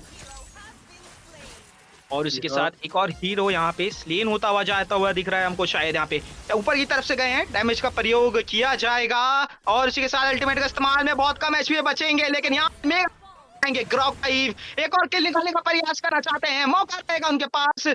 बिल्कुल एक और किल आ चुका है उनकी झोली में और यहाँ पे देखना पड़ेगा कि एक और किल आता है या नहीं। ओवर एक्सटेंड हो चुका है, अंदर जा चुके हैं खलीद और उसके साथ एक्सबॉक्स को भी दिया जाएगा मृत्युदंड और पूरी टीम यहाँ पे होगी वाइप आउट। लॉर्ड सामने है, ऑब्जेक्टिव कंप्लीट और इसके साथ एक भारी मिस्टेक हमें देखने को मिली वेगाबॉन्ड की जो टीम है उनकी तरफ से। लॉर्ड अभी देखो मेगाट्रॉन की तरफ से लिया जाएगा और वो लोग प्रेशर जरूर से क्रिएट करेंगे क्योंकि उनके पास अभी गेम का मोमेंटम है। अगर देखोगे 5 के लगभग मैं बोल सकता हूँ 5 के गोल्ड का लीड बहुत ज्यादा होता है 9 मिनट के गेम के अंदर। तो देखते हैं यार टीम वेगाबॉन्ड कैसे डिफेंड करती है इस टाइम पे। लॉर्ड का आगमन होगा टॉप लेन की तरफ से, तो आई थिंक मिड का लेन एंड बॉट का लेन जो है वो प्रेस किया जाएगा बहुत ज्यादा। चलिए बॉट लेन की तरफ फाइट जो है वो लग चुका है। खतरा अभी तक काला नहीं किया है। ग्रॉक आगे आएंगे, ग्रॉक अपना अल्टीमेट दे सकते हैं। चलिए फेडरिन जो है पीछे जाने में समझदारी दिखाते हुए मिड का टावर पुश किया जा चुका है। प्रेशर अभी भी बना हुआ है। टीम वेगाबॉन्ड क्या इस टाइम पे डिफेंड करने में सक्षम रहेंगे? पकड़ा जा सकता है। वायरसेस ने अपना अल्टीमेट का इस्तेमाल किया है इस टाइम पे। क्या इस टाइम पे और भी टावर जो है वो क्या वो निकाले जाएंगे? चलिए टॉप का टावर जो है शायद से इस टाइम पे टीम मेगाट्रॉन की तरफ से निकाला जाएगा। अल्टीमेट का इस्तेमाल करेंगे, बोट का इस्तेमाल करेंगे अपना और वायरसेस जो है फिनिश नहीं कर पाएंगे, पीछे जाएंगे थोड़ा सा। टेरिस लाइफ टाइम पे लॉर्ड आ रहे हैं। जो है टावर का वो अभी भी बचा हुआ है। मिड का टावर निकाला गया है। आई थिंक 2 टावर ऑलरेडी निकाल चुके हैं इस लॉर्ड के साथ। तो चलिए टावर लॉर्ड को मारा गया है, खत्म किया गया है। बट इस टाइम पे जॉय को डाउन किया गया है। मॉन्स्टर किल लगा चुके हैं ईव सिंद्रा। शायद से थोड़ा सा अभी प्रेशर जो है वो कम हो चुका है टीम मेगाट्रॉन के लिए, सॉरी टीम वेगाबॉन्ड के लिए। जी, बिल्कुल, लेकिन देखिए कहीं न कहीं जो ऑब्जेक्टिव था मेगाट्रॉन का वो ही शील्ड लेने का था, वो ऑलरेडी हो चुका है। मिड का टर्रेट की तरफ भी जाना चाहते हैं, कोशिश करना चाहते हैं कि और टर्रेट उनके हाथ में आए, लेकिन उसी में दिक्कत हो सकती है क्योंकि यहाँ पे ग्रॉक रहेंगे। वॉल लगाया ज़रूर गया है, वॉल का इस्तेमाल किया गया है, लेकिन मिनियन पूरी तरीके से देखिए फ्रीज़ कर दिए जाएँगे यहाँ पे और यही देखिए एक्सपीरियंस रहता है, यही माइक्रो रहता है कि किस प्रकार से आपको जो है अपना ऑब्जेक्टिव कंप्लीट करना है। और यहीं पे जो माइक्रो देखिए जिस तरीके से आया काम में, बॉटम का टर्रेट चला गया, टॉप का जो है ऑलरेडी लेन ऑलमोस्ट फिनिश है। लेन्स पूरी तरीके से अभी भी जो है यहाँ पे जो मेगाट्रॉन है उनके अंडर पे है। तो यहाँ पे अच्छा खासा मौका यहाँ पे रहेगा। फेडरी ने अंदर की साइड गए, 3 बंदों को यहाँ पे स्टन करने का प्रयास, लेकिन दिक्कत हो सकती है। उधर साइड माउंटेड स्ट्राक और मारा गया। जॉय यहाँ पे अल्टीमेट का इस्तेमाल करते हुए अंदर भागेंगे और उसी के साथ फ्लिकर रड का इस्तेमाल ज़रूर किया था ग्रॉक ने और पकड़ने का प्रयास, लेकिन अंदर जाएँगे यहाँ पे फोबियस, डैमेज देने का प्रयास रहेगा। क्या यहाँ पे धाराशायी होंगे एक्सबॉक्स? जी हाँ, बिल्कुल शायी होंगे और एक बार फिर से प्रॉल में अच्छी तरीके से जीते हुए हमें दिखेंगे यहाँ पे। मेज की तरफ जाना चाहते थे, डैमेज देंगे लेकिन कहीं न कहीं जॉय दिक्कत हो सकती है, यहाँ पे मौका रह सकता है जॉय के ऊपर और उसके साथ डैश का प्रयोग करते हुए जाना चाहते हैं, अल्टीमेट लगाएँगे, एक किल अपनी झोली में, दूसरा किल बनना चाहेंगे, लेकिन उसी समय यहाँ पे रोका जाएगा उनको डोमिनिक एनर्जी के साथ फोबियस ताराशाही करेंगे जॉय को। एक बार फिर से जो प्रॉल पे है यहाँ पे टीम मेगाट्रॉन डोमिनेट करते हुए जाएँगी, जो टीम है यहाँ पे वेगाबॉन्ड को। जी हाँ, टीम वेगा बॉन्ड अभी भी मैच से बने हुए हैं। खतरा करेंगे खलीद, बट खलीद उनका आईक्यू इतना ज़्यादा है, रोकना मुश्किल होगा उनको थोड़ा-सा। चलिए वापस से थोड़ा-सा रीगेन करते हुए टीम मेगाट्रॉन वापस से लॉर्ड ले रहे हैं इस टाइम पे। लॉर्ड अगर ले लेते हैं टीम मेगाट्रॉन तो मुश्किल होगा बहुत ज़्यादा वेगा बॉन्ड के लिए। चलिए फाइट वापस से शुरू हो चुका है, लॉर्ड भी मिल चुका है। आई थिंक पीछे जाने में समझदारी है इस टाइम पे टीम वेगा बॉन्ड के प्लेयर्स का। टेरिफ्ला आ गया है, टेरिफ्ला को निकाला जा सकता है, बहुत ही लो एचपी है। जी हाँ, टेरिफ्ला को निकाला गया है। अभी 4v5 का सिचुएशन है, लॉर्ड भी आएगा टीम मेगाट्रॉन की तरफ से। तो थोड़ा-सा मुश्किल का सामना अभी वापस से करना पड़ेगा टीम वेगा बॉन्ड के प्लेयर्स को। तो देखते हैं यार टीम वेगा बॉन्ड कैसे डिफेंड कर पाते हैं सेकंड लॉर्ड को। कि सेकंड लॉर्ड को रोकना थोड़ा-सा मुश्किल होगा क्योंकि टावर का जो शील्ड है, वो अभी तक नहीं है। तो चलिए अल्टीमेट का इस्तेमाल बढ़िया तरीके से मिड के ऊपर प्रेशर बनाते हुए एक बॉग ने अल्टीमेट लगाया ज़रूर था, बट किसी को चपेट में लेने के में कामयाब नहीं होंगे।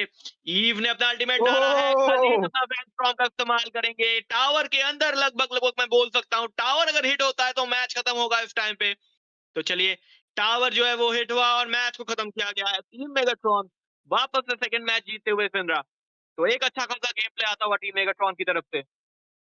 जी, बिल्कुल, एकदम बढ़िया गेम प्ले आता हुआ दिखेगा हमको ये और बहुत ही बेहतरीन तरीके से यहाँ पे खेलते हुए हमें दिखे। बारी जो है उनकी अच्छी तरीके से अपनी तरीके से चलते हुए दिखे। जो टीम मेगाट्रॉन है, काफ़ी अच्छी तरीके से टीम है, एक जानी-मानी टीम है, एक एक्सपीरियंस टीम है, जिसके बारे में बात कर रहा था यहाँ पे और वही जो है बहुत ही बेहतरीन तरीके से खेलते हुए हमें दिखी। जी हाँ, एक बढ़िया गेम प्ले मैं कहूँगा। बैक लाइन पे खास करके ईव का जो गेम प्ले था चंद्रा, वो एक अच्छा मैं बोलूँगा और उसके सामने खालिद जैसे रोम कर रहे थे, बहुत ज़्यादा दिक्कत दे रहे थे। जी, बिल्कुल, खलीद का देखिए जिस तरीके से उन्होंने सैंडस्टॉर्म मारे जगह-जगह पे, हर समय जो है उन्होंने स्क्विशी हीरो पकड़े हैं। जी हाँ। एक बढ़िया गेम प्ले आता हुआ गाइस टीम मेगाट्रॉन की तरफ से और वेगाबॉन्ड ने भी अच्छा खासा कोशिश किया था, बट टावर वो नहीं निकाल पाए। टर्टल फाइट में थोड़ा-सा पीछे रह गए वो लोग। तो चलिए पीओसी का पहला गेम आज का था और ये गेम यहीं पे खत्म होता है।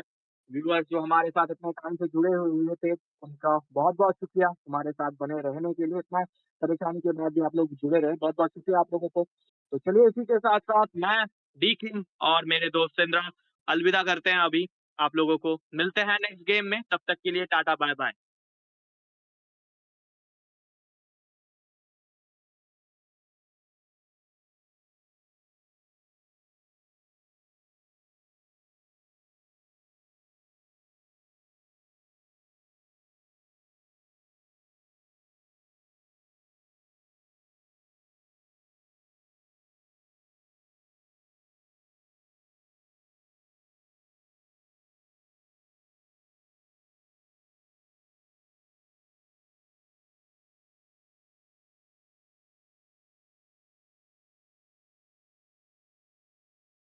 लगता है थोड़ा समय लगना रहा है यहाँ पे, तो देखेंगे जब तक बात कर लेते हैं, थोड़ी-सी और दर्शकों को से भी जान लेते हैं, उनके कैसे रहे यहाँ पे मैच के एक्सपीरियंस यहाँ पे बात करते हैं कि वो किस टीम को सपोर्ट कर रहे थे।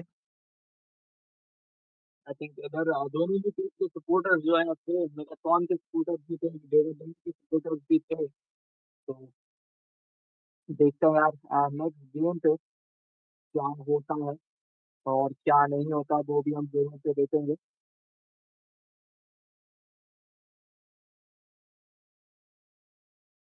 जी, बिल्कुल।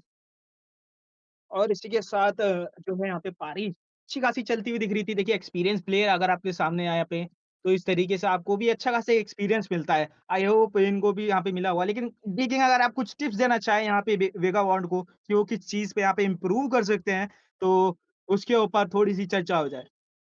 जी, इम्प्रूवमेंट की मैं बात करूँ तो सिनर्जी की कमी, मेगाट्रॉन के पास एक अच्छा खासा सिनर्जी मुझे नज़र आया उसके गेम प्ले में। एक साथ चार्ज कर रहे थे वो लोग, ठीक है? एक-दूसरे के पीछे थे, एक-दूसरे को ट्रस्ट करते हुए आगे बढ़ रहे थे। वो थोड़ा-सा मुझे कमी दिखा वेगाबॉन्ड में, कि वेगाबॉन्ड अगर थोड़ा-सा और सिनर्जी के साथ आता और थिंक करता बेटर वे से, तो आई थिंक उनका भी रिज़ल्ट एक अच्छा खासा रिज़ल्ट हो सकता था। उनका ड्राफ्ट अच्छा था, ऐसा नहीं कि उनका ड्राफ्ट अच्छा नहीं था, उनका ड्राफ्ट कतई अच्छा था मैं बोलूँगा। बट सिनर्जी जो टीम मेगाट्रॉन के पास था, वो सिनर्जी मुझे वेगाबॉन्ड में नज़र नहीं आया। जी, बिल्कुल। और कहीं न कहीं देखिए जो अल्टीमेट्स थे, वो मैं देख रहा था जो रिसोर्सेज़ है वो कहीं न कहीं जो है वेस्ट हो जा रहे थे जिसके कारण जो है यहाँ पे टीम फाइट पे उनका जो पोटेंशियल है वो पूरी तरीके से नहीं निकल पा रहा था। आई होप आगे चल के ये जो टीम है इन चीज़ों पे काम करे और ऐसी जो टीम से हम आगे देखने को मिले।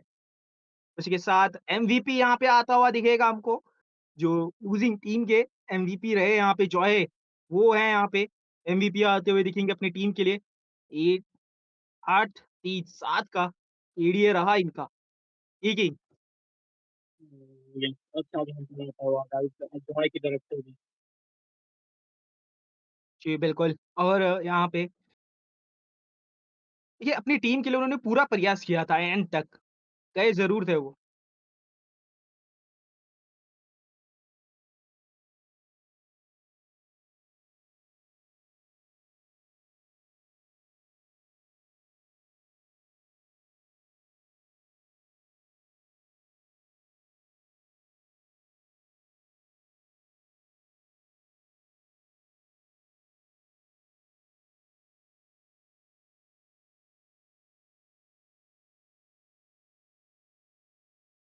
तो चलिए इनका overall result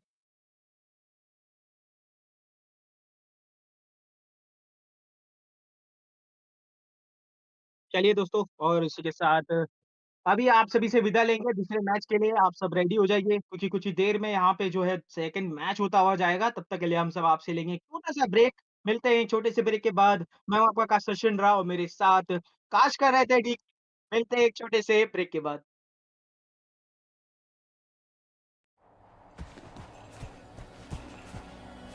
Shifting clouds flow through gallant youth pursue.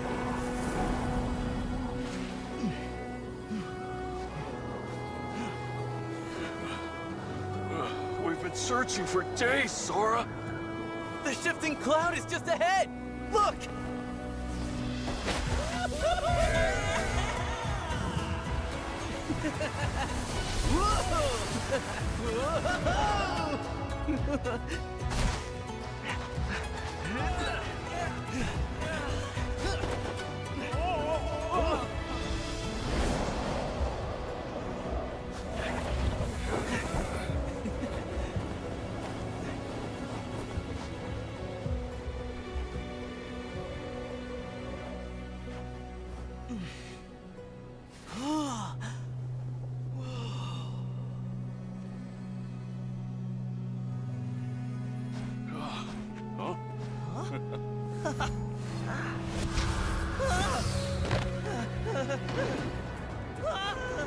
Oh, that's no cloud.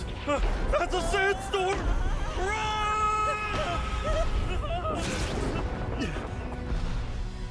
Thunder. I hear thunder.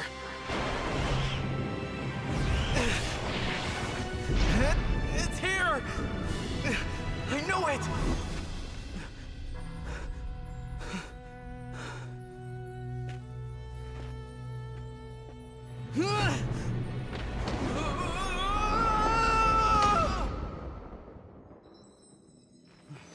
believe in the clouds to shelter us from the storm.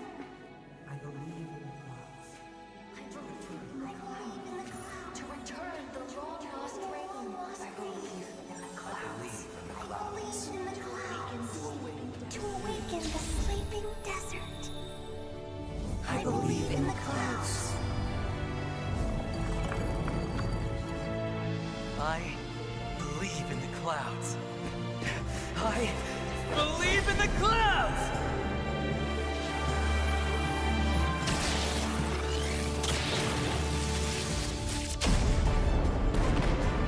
Wow! Hey! Whoa!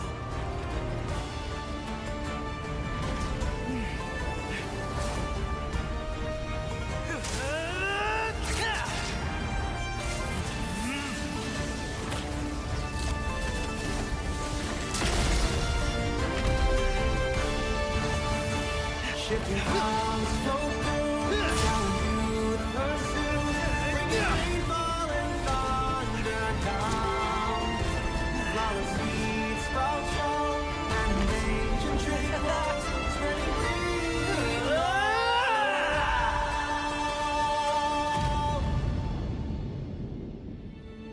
See? There's our shifting cloud.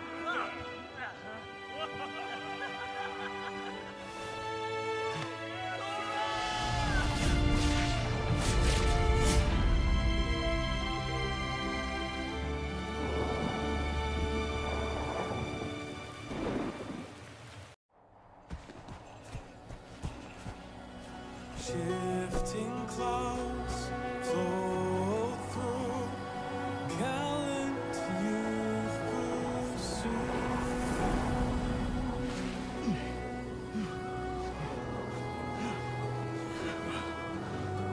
We've been searching for days, Sora! The shifting cloud is just ahead! Look!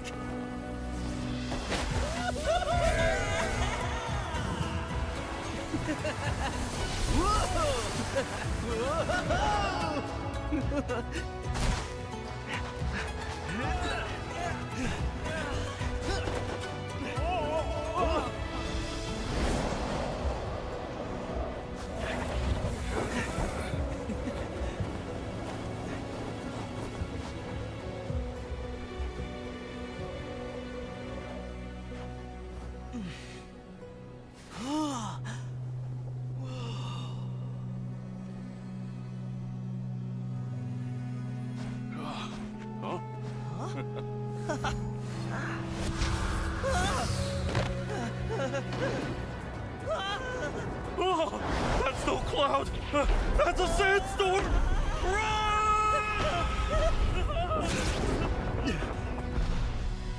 Thunder! I hear thunder!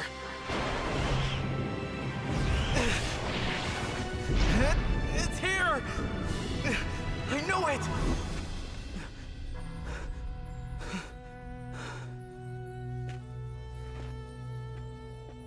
I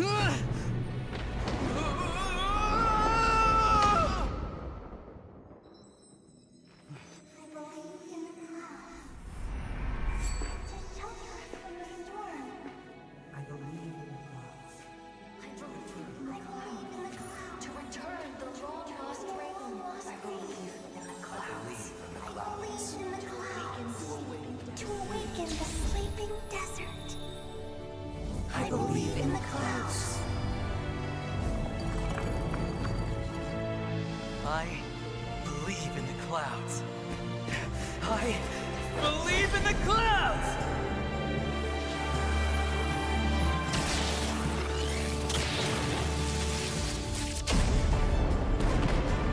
Wow! Hey! Whoa!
clouds flow through, gallant youth pursue.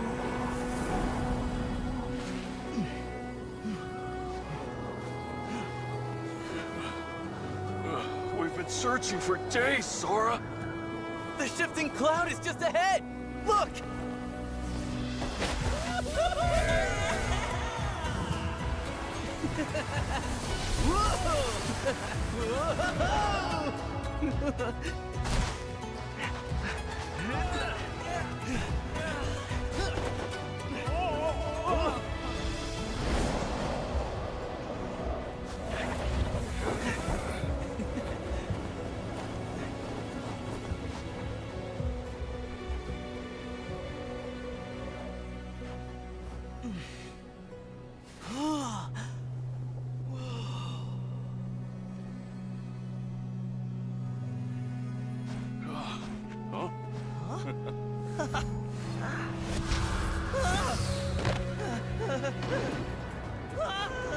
Oh, that's no cloud! That's a sandstorm!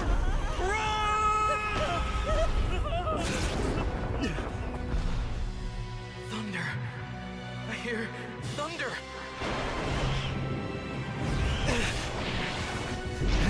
It's here! I know it!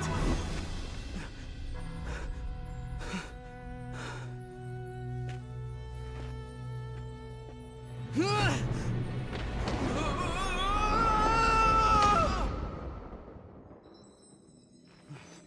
believe in the clouds to shelter us from the storm.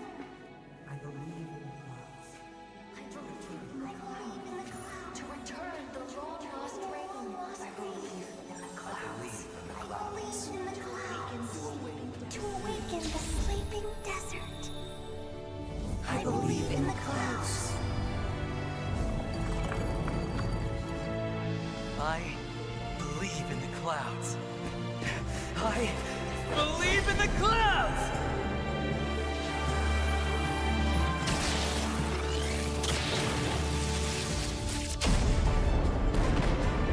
Wow! Hey! Whoa!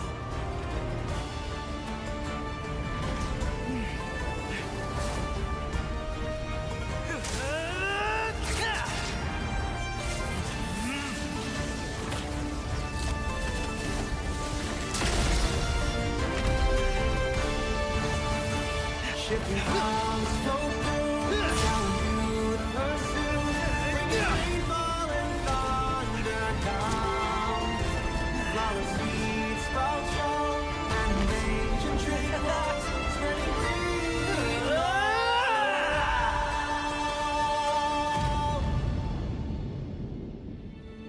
See? There's our shifting cloud.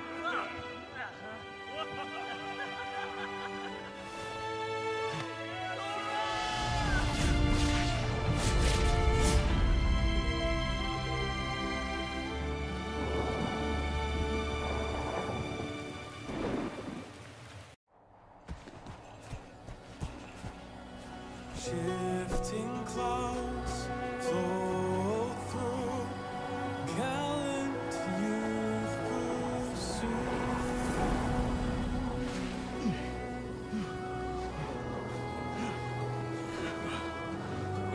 We've been searching for days, Sora. The shifting cloud is just ahead! Look!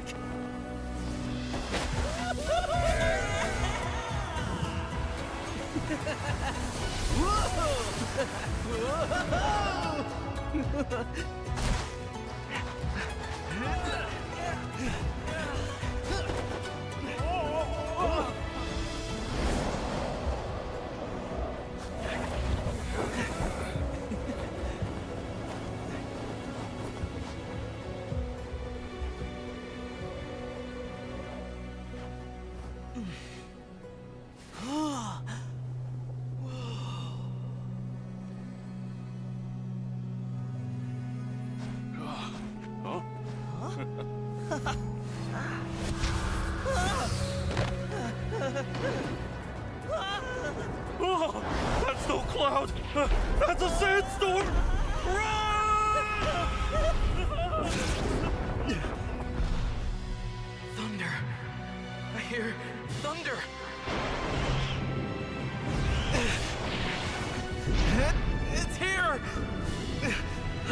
I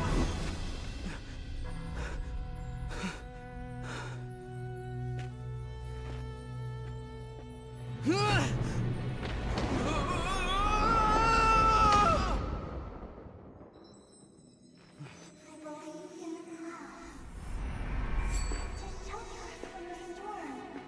I believe in the clouds. I believe in the clouds to return the long lost rain. I believe in the clouds. I believe in the clouds to awaken the sleeping desert.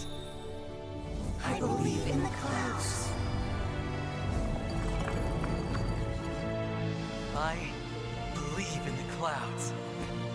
I believe in the clouds!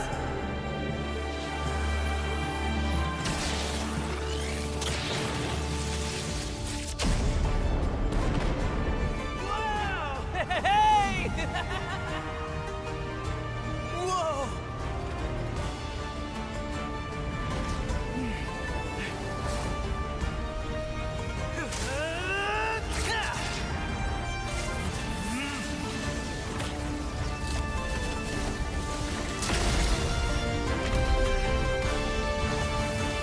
Shifting clouds flow through, telling you to pursue. Bringing rainfall and thunder down. Flawless seeds sprout strong, and ancient tree grows, spreading green around.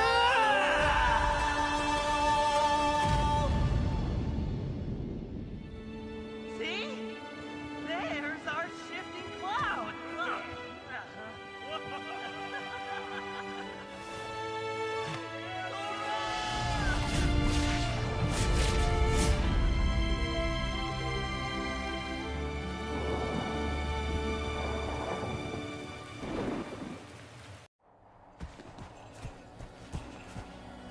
Shifting clouds flow through, gallant youth pursue.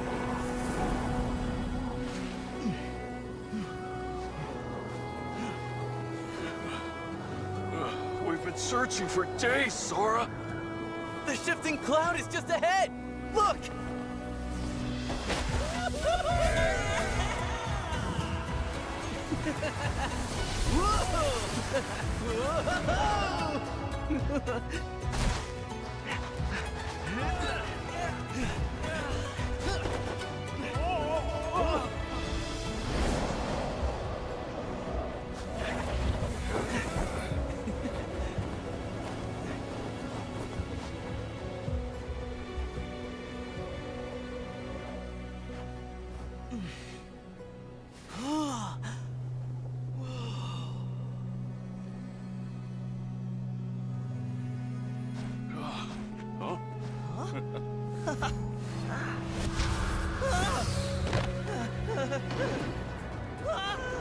Oh, that's no cloud! That's a sandstorm!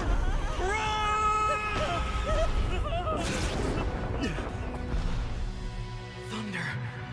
I hear thunder!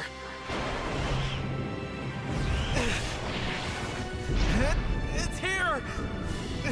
I know it!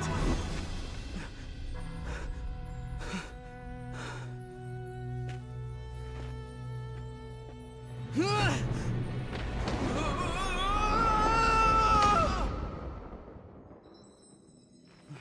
believe in the clouds to shelter from the storm. I believe in the clouds. I believe in the clouds to return the long lost rain. I believe in the clouds. I believe in the clouds to awaken the sleeping desert. I believe in the clouds. I believe in the clouds. I believe in the clouds!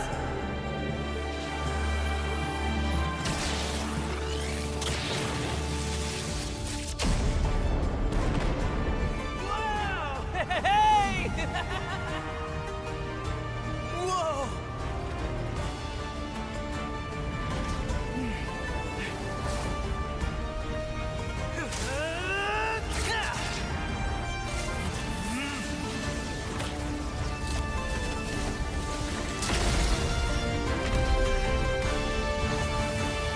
Shifting clouds flow through, down the pursuit, bringing rainfall and thunder down.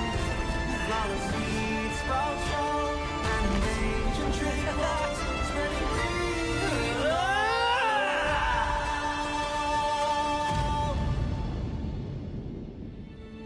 See?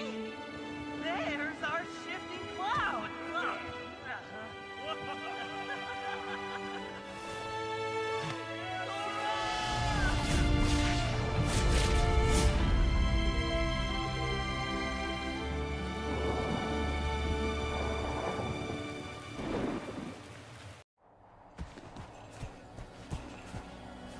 Shifting clouds flow through, gallant youth pursue.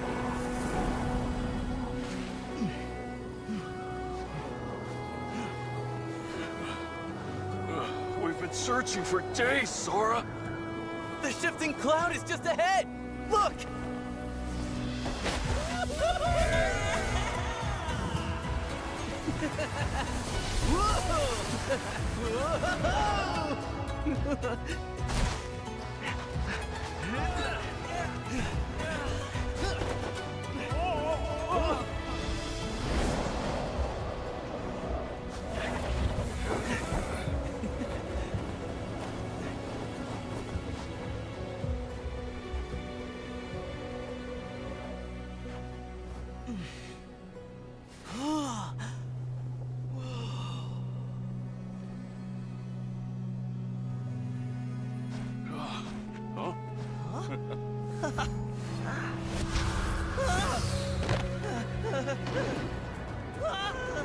Oh, that's no cloud.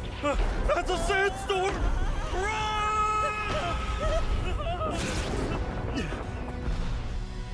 Thunder. I hear thunder.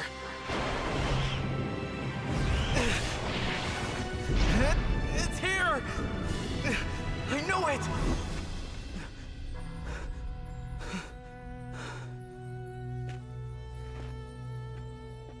I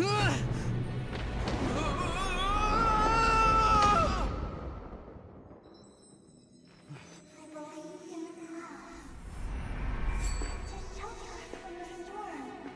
I believe in the clouds. I believe in the clouds to return the long lost rain. I believe in the clouds. I believe in the clouds to awaken the sleeping desert. I believe in the clouds. I believe in the clouds. I believe in the clouds!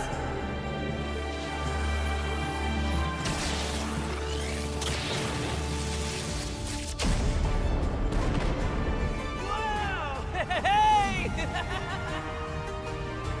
Whoa!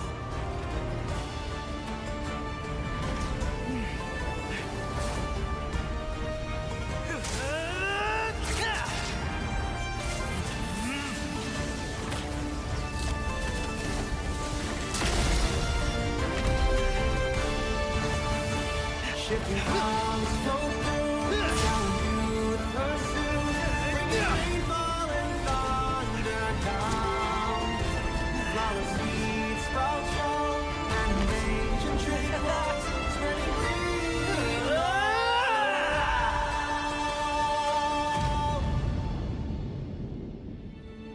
See?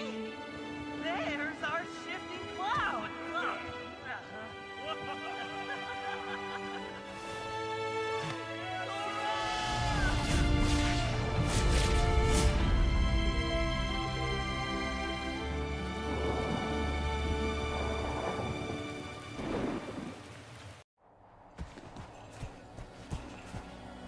Shifting clouds flow through, gallant youth pursue.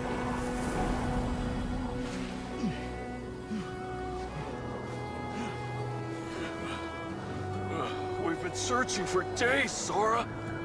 The shifting cloud is just ahead! Look!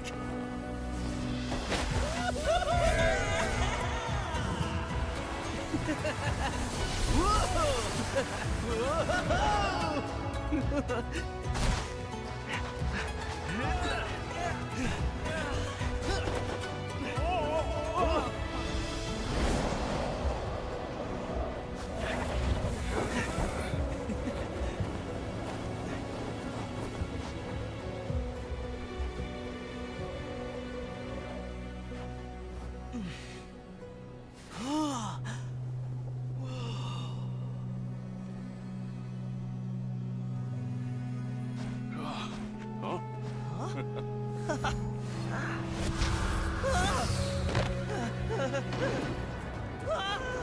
Oh, that's no cloud! That's a sandstorm! Run! Thunder. I hear thunder.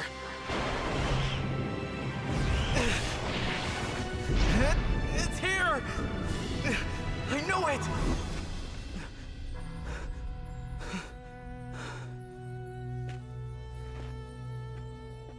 I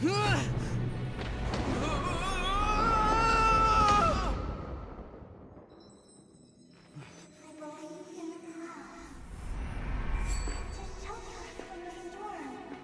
I believe in the clouds.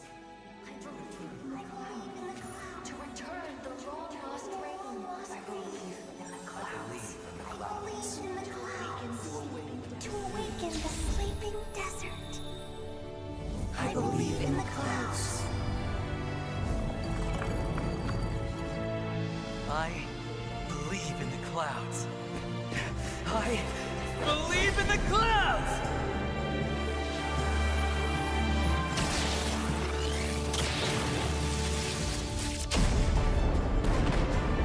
Wow! Hey! Whoa!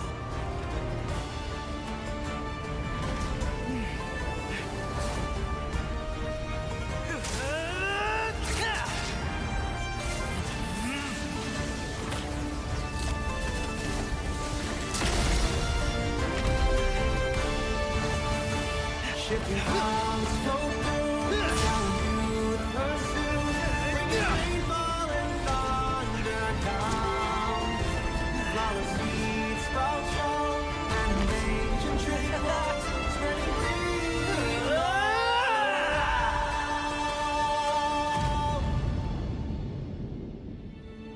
See?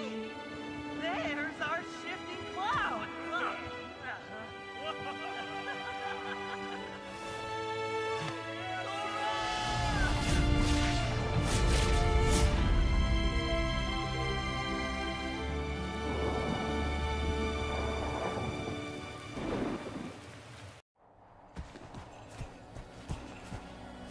Shifting clouds flow through, gallant youth pursue.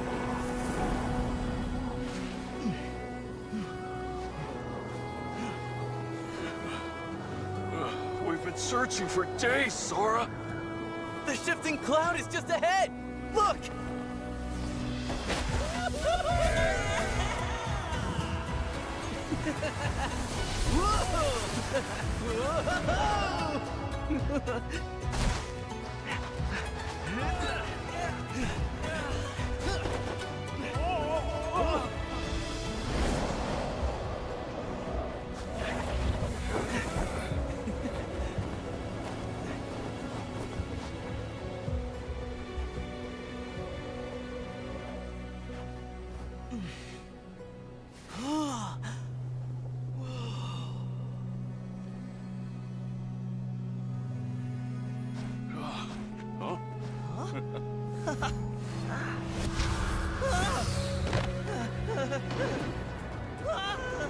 Oh, that's no cloud!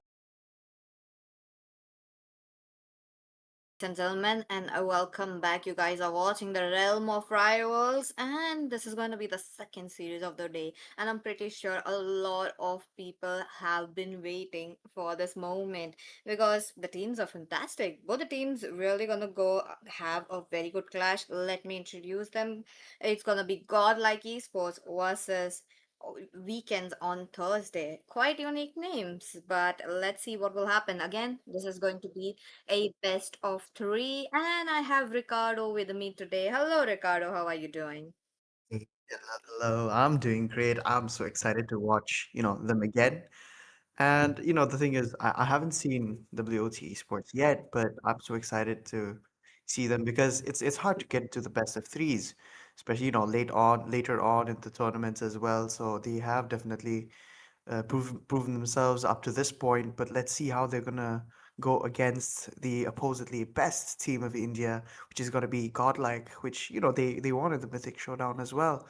So this could be a really devastating clean sweep, or we could see some really beautiful win for WTA. Instead, I think that could be the thing, though, isn't it, PG?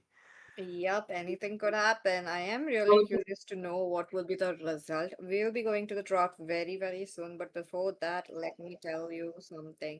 Both the teams are really good. I have heard about the WOT as well. They've been trying to climb up the stairs here as well. So let's see at the realms of rivals if they can do it or not. But the problem is it's a best of three series. If they do Yeah. lose the first match, like any of the teams, they have to gear up a little bit and try to get onto the second match.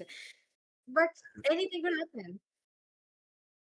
Absolutely. And Sir, PJ, like what's your the command? the thing Team is is about banning. these two teams is that I know so much about Godlike as well, because I would like to know all the teams as well, but WT I haven't seen them play, but like I think you definitely have seen them play as well. So could you like point out what are their like strong points and stuff? Oh, let's see. So, as much as much as I know, we did have a lot of, buffs and nerfs around the heroes a lot lately, just the last week. So I do want to see if they do play around the meta, or is it going to be a comfort pick? But again, it's a group stage, day number one. So let's see. Looks like we have WOT onto the left side. That means they are on the blue. They do Mm-hmm. have a bit of, advantage of having the first pick. So that's looking good for them. I agree, I agree. And we, oh man, it's gonna be so exciting because we know how Godlike plays. They're very aggressive at the start with, Yes, especially their the brain of the team, which is gonna be Art.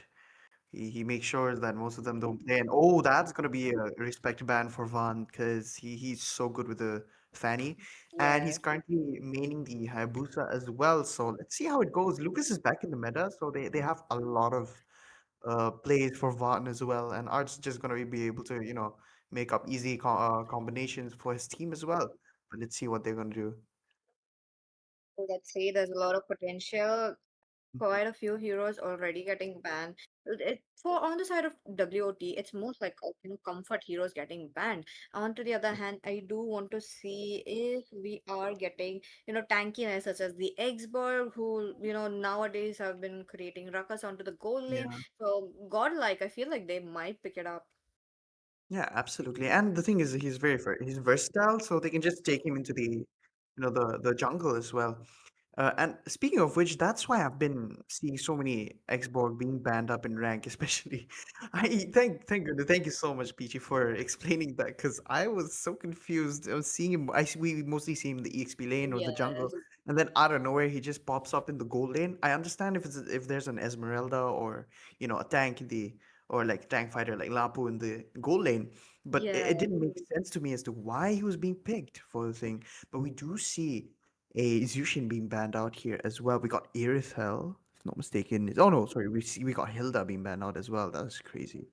Okay, looks like WOT have really done their homework, which is really good to see. But at the same time, it's God like Mhm. esports. Let's see what they would be banning as of now. But I don't see much of a fighters there, so that's going to be a Mhm. concern. I'm just wondering if they if they say if Godlike does lose the first game to WOT, Art is just gonna go for that Kimmy pick for bid as well, which they always do, by the way. And Oh, because Bid, whenever he picks out the Kimi, it's like an auto win for them, which Art told me himself. And for them to be that confident in Bid is it's crazy because we've seen what he can do. And oh my goodness me, for the first pick on the side of weekends on Thursdays, they're gonna go for the Eve, which counters okay. out a lot of the front line there. So let's see how they go. Okay, that is definitely an interesting pick. Picking up a Mhm. mage, was expecting such a fighter pick, maybe a Ruby, maybe a Lapu Lapu. I do feel like Lapu Lapu is being considered as the highest as of now, Yeah. having meta points on his hands, given the fact that he's very versatile. Come on, put him on gold lane, works, Mhm. put him on EXP, works as well. So, wanted to see Mhm. what is the, game plan for team WOT, but at the same time, there's a lot of, counters for that. Gatotkacha Exactly. being banned, that really gave a good sense that Eve might have been picked up. Oh my goodness me, we have Khalid being picked out for art, and we have either Fate or Romcom going for the Lapu. And the thing about Fate is that he's not really a marksman player. So he's more of an he was an EXP main, so that kind Yes. of clears it out. And we've seen the way have you seen the way he plays Paquito in the goal lane? Oh my goodness me, it is crazy work. We got Wu here going for the Grok as well, so they really need someone to stun them for a decent amount of time for you to throw out most of that damage that she's gonna be able to, point out there because they already have two frontliners, and Eve being, picked out there means that they're gonna be able to do something about this. But let's see what they're gonna do here. What will Godlike pick? Oh, let's see. Let's see. I do feel like they did left out the Grok on purpose now that the Grok did receive a bit of a nerf on his hands as well. Again, you can interrupt his ult a bit, so I do want to see Yeah, how it's gonna go about into the Land of Dawn. But on to the other hand, I was expecting a fighter goal lane, but that's not the case. We got a exactly. Granger.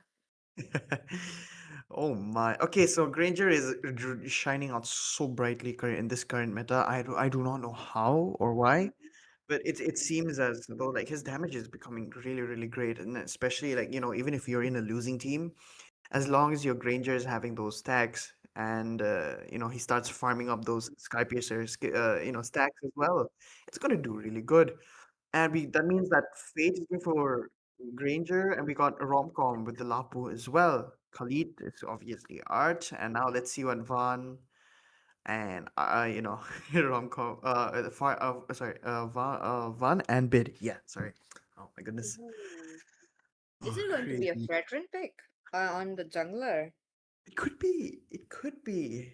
I'm not surprised if they do that, PG. Agreed, agreed. Come on, they do need a bit of a tankiness onto their hands. They do have a huge round. They need to stop a huge round trying to dive into the back lanes as much as possible. They onto the front lanes. They have to get the threat of the Grok as well. But that goes the same ways for Godlike Esports as well. Lapu Lapu gonna do a bit of a damage to the back lanes for his enemies. Whereas Khalid onto the front lane. I do believe Khalid is the roam of this match.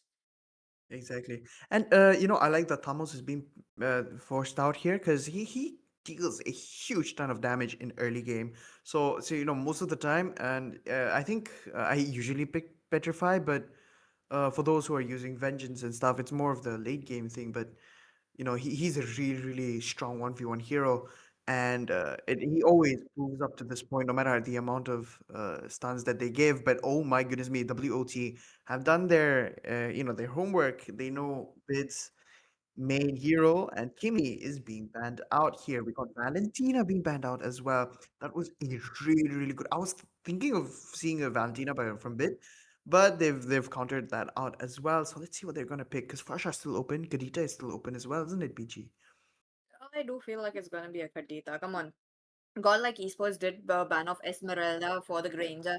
It Yeah. does get a bit hard for the Granger onto the goal lane to be facing against Esmeralda, so that did say that they want to put that on the ban. A lot of tanky Mhm. heroes already done, but what WOT are much more interested onto the Yeah. mages.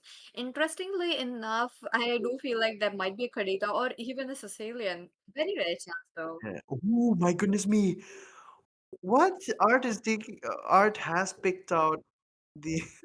Yo, okay, this is gonna be for Ramis on bid. Let's go. Let's Okay. go. That's interesting pick though. Like, come on, these God the godlike esports are much more interested to give a bit of sustain in the fights rather than the damage. And here we go, very Ooh. fast like jungler here, Joy. But on to the other hand, Ricardo, you did mention Lucas being back on the meta, and we did get a Lucas pick. Yeah, exactly. That's the thing. I don't know what's up with this sustain these days, but like I was recently playing a game, and just when I was using Franco and I used the bloody hunt on him, and the moment he transformed, we all got wiped out. And this Oh, was late game, by the way. So he's very late game hero. So the only thing that Godlike would not want to do is that they have an Aircell, Granger's counter, and they have a CC immune beast coming up here by Demigod as well. And we even have the Grok who has similar CC, CC immune skills as well whenever he does. yeah. So they have to work this out. They have to work it through. Otherwise, it's going to be difficult in the late game. Join the electrifying beats will be able to do something against, at least Yve and Irsa, but it may not work out there. And ladies and gentlemen, welcome to the land of dawn. It's going to be Ricardo once more with the one and only Peachy.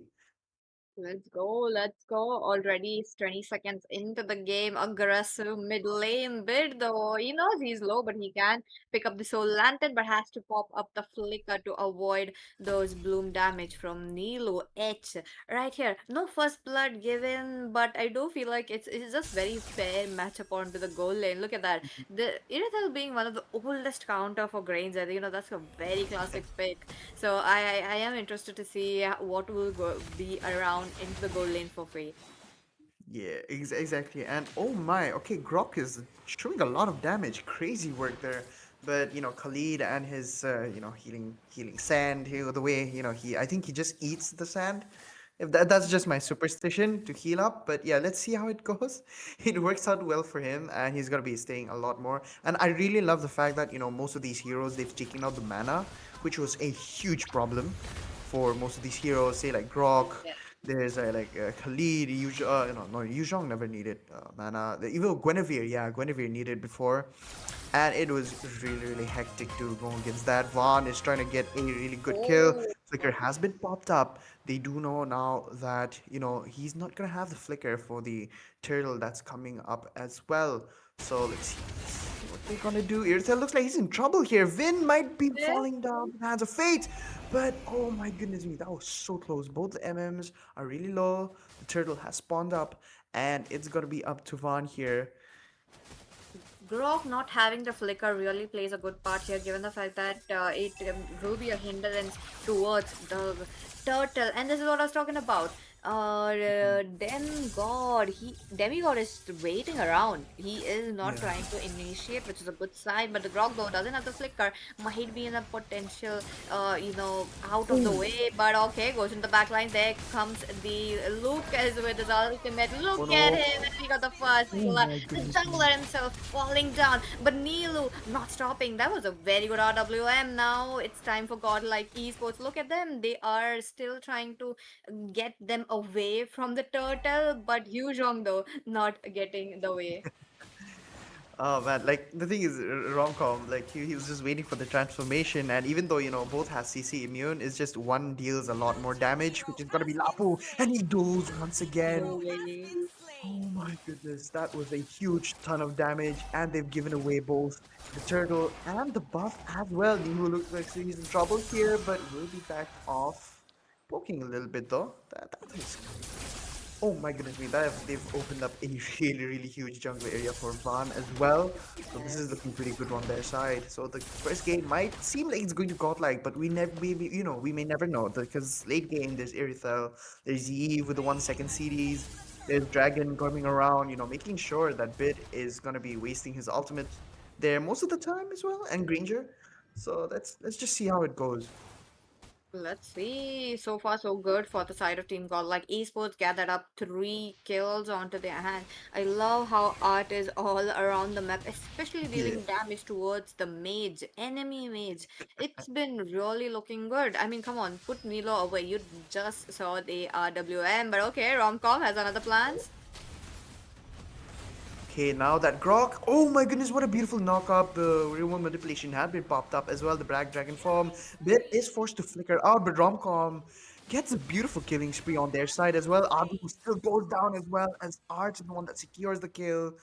And I think that was a really, really successful bait from Bid because he knew they were gonna come. The ultimate was ready. The nether form was always ready there, and he uses it. This is the thing about Bid is like when he plays, for Ramus, he uses his ultimate not mostly to save, it's to bait out the opponents, and Vin is gonna go down to the hands of Art.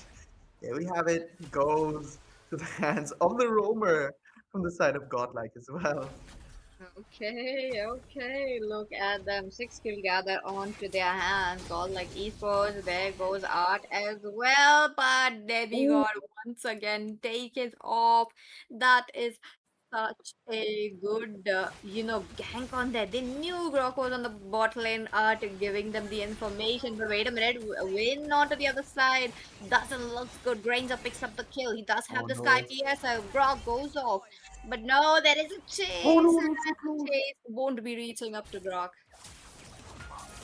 That was so close. Okay, that was really, really close. I'm so, in a way, I like that they didn't change much of, the passive for Grok. Whenever he's near a wall or something, he gets some of that, enhanced armor or, sorry, hyper defense or something. And there we have it. We now see that Art has gotten some vision around the area here. But Demigod is exposed, and he looks like he's gonna go down here as well. CC immune pops Oh up, but it's no. not enough as the electrifying beats take him down as well. It's not looking good for the side of WOT for the first match here, but they could pick up on the second if they do lose this. Adu is ready. I think he might try and steal, but the back line though. That's true, but on the other hand, this really doesn't look like this match has been just up for 6 minutes. Oh Look at them, no. another going down. Bid though, Nilu will be deleted. Usual Oh pass my comes goodness. up, but there is the sustain that we were talking about. Bid with that nether realm, making sure that the members are alive. He's also out of the side, but odd looking quite well. There comes the retribution, not slowing him down. And Demigod taken Ooh, out. This rom-com. really bites them back, and Godlike Esports losing all of the members one by one. What a play by Romcom. Once again, the EXP standard is what we call him. And Yeah. the thing is that he loves using the bravest warrior to make sure that he forces the opponents to take the ultimate, or he knows that he's gonna kill, so he doesn't just jump in like however. Then again, seems like Art is used up, and then once again the British warrior jumps in. Vin is in trouble though, and it looks like Demigod might go down to the hands of Romcom once again on a beautiful double kill as Yves and Lucas goes down.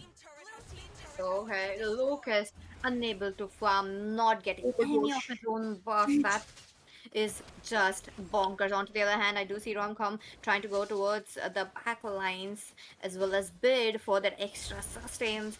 Oh, wait a minute. Okay, he jumps in, but he's kind of stuck there. Bravest fighter coming in. Oh, he's just not He's just initiating. playing around now. He knows he can heal from the minions. Yes. He's not gonna do anything as of now. I think he might go down though, but the little run worked out so well.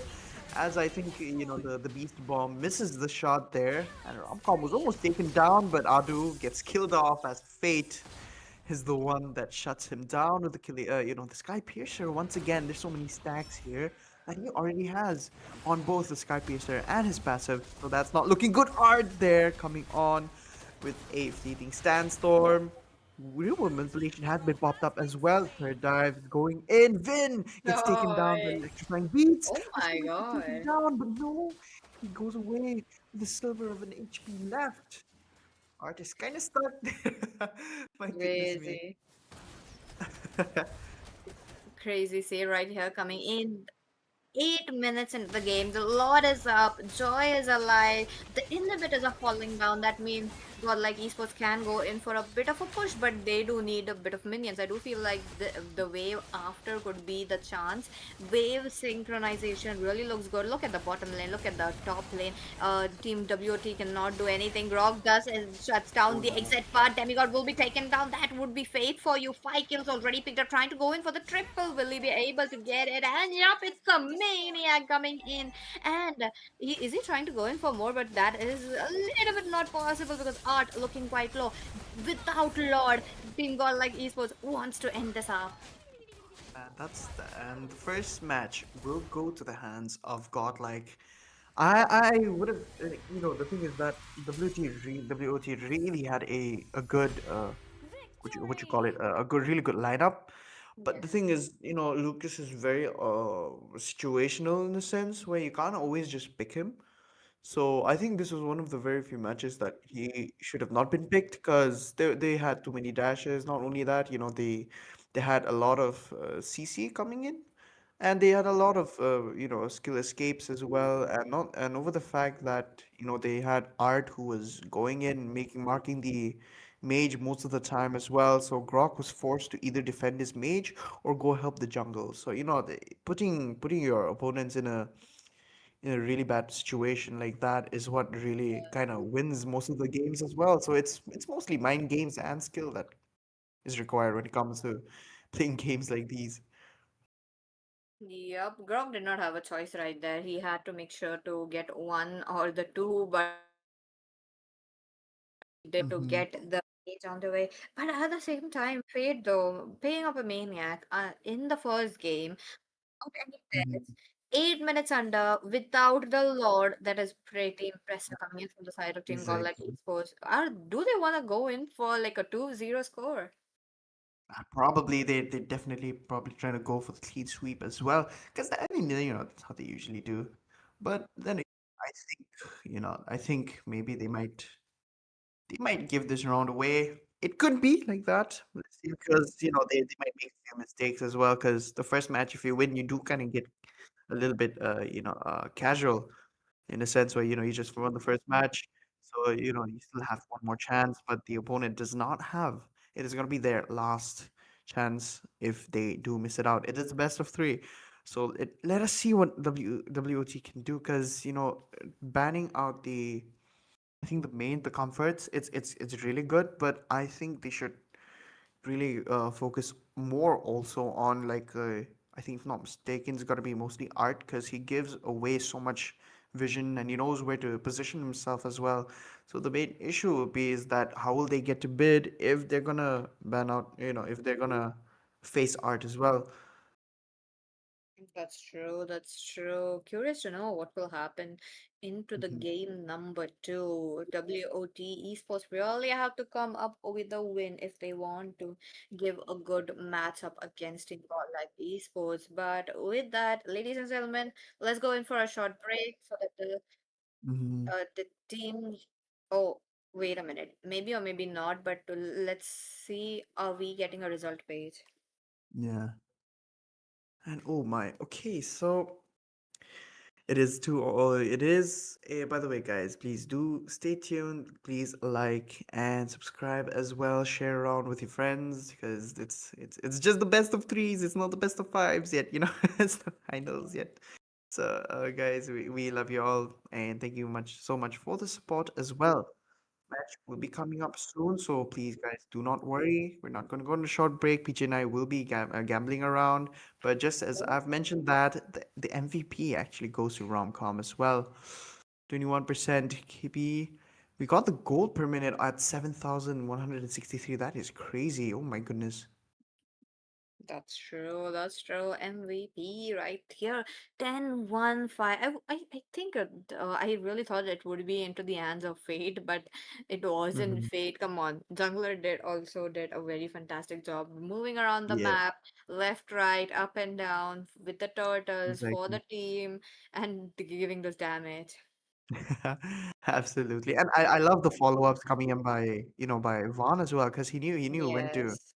come in. He knew when to mark the mark Vin, the Earthel as well. So that was a really good chance there. But congrats to Romcom as usual. He gets the MVP because he knew where to go around left and right. And he most of the time, if you notice, he left his lanes. And when Adu was like not really farmed up, he couldn't really help around in the fight as much because he was under farmed. But Lapu was really farmed up. That was the main issue. That's true. The more Adu was on the air, the more he was receiving damage. He could have just, had to get his dragon form really quickly, though. I do want to see that if he's playing the dragon onto the game number 2. But other than that, this is the result screen. Godlike Esports, despite being onto the red side, they still pick up a win. 6-0 for Fate, but at the same time, it is the Romcom who picks up the MVP. Yeah. I mean, it also accounts to, supporting your team and everything, though. But, I kind of do not find it fair because I feel like Art should have gotten that because he was doing most of the work as well, even though, he's died. He's died. I think even though he didn't die as well, or like he supported a lot. It's just, the amount of vision that you can give and, the support that he was mentioning, the support that was being provided by him, making sure that, the mage was low almost all the time. It's one of those things that it's one of those things that really are important as well. So let's see how it goes because the first match seemed like a really one-sided domination, even though they Yeah. did get off 2 kills from their side. That was like, you could say it was kind of like a lucky shot there. But I think the game 2 would be a lot more serious now from WOT. I believe that. See? Let's see. I am also curious to know. And with that, ladies and gentlemen, let's go in for a short break. Mhm.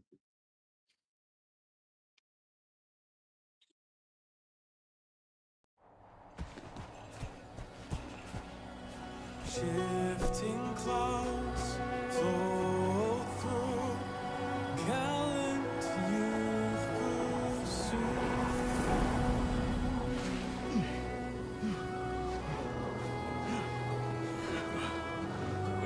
We've been searching for days, Sora. The shifting cloud is just ahead!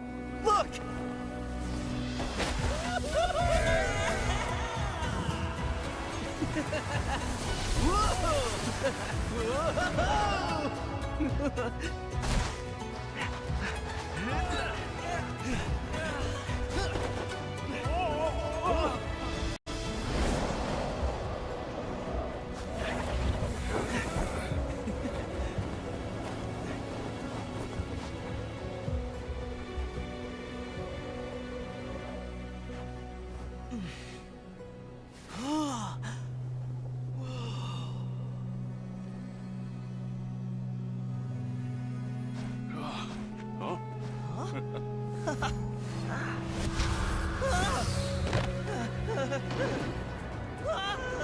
Oh, that's no cloud!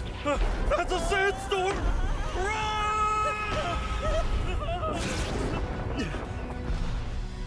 Thunder. I hear thunder.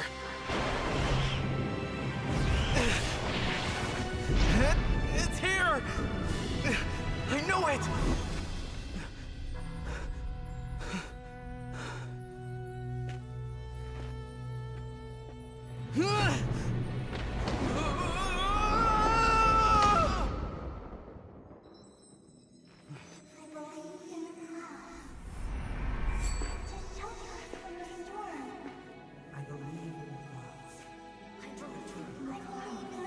To return the long lost rain. I believe in the clouds. I believe in the clouds. To awaken the sleeping desert. I believe in the clouds. I believe in the clouds. I believe in the clouds!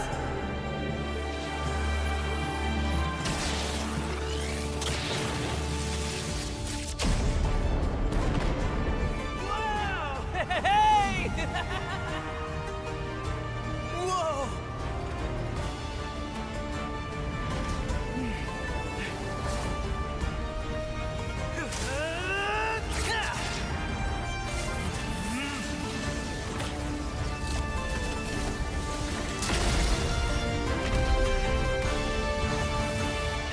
comes so through, telling you to pursue, bringing rainfall and thunder down. Flawless seeds sprout fall, and ancient tree walls spreading free.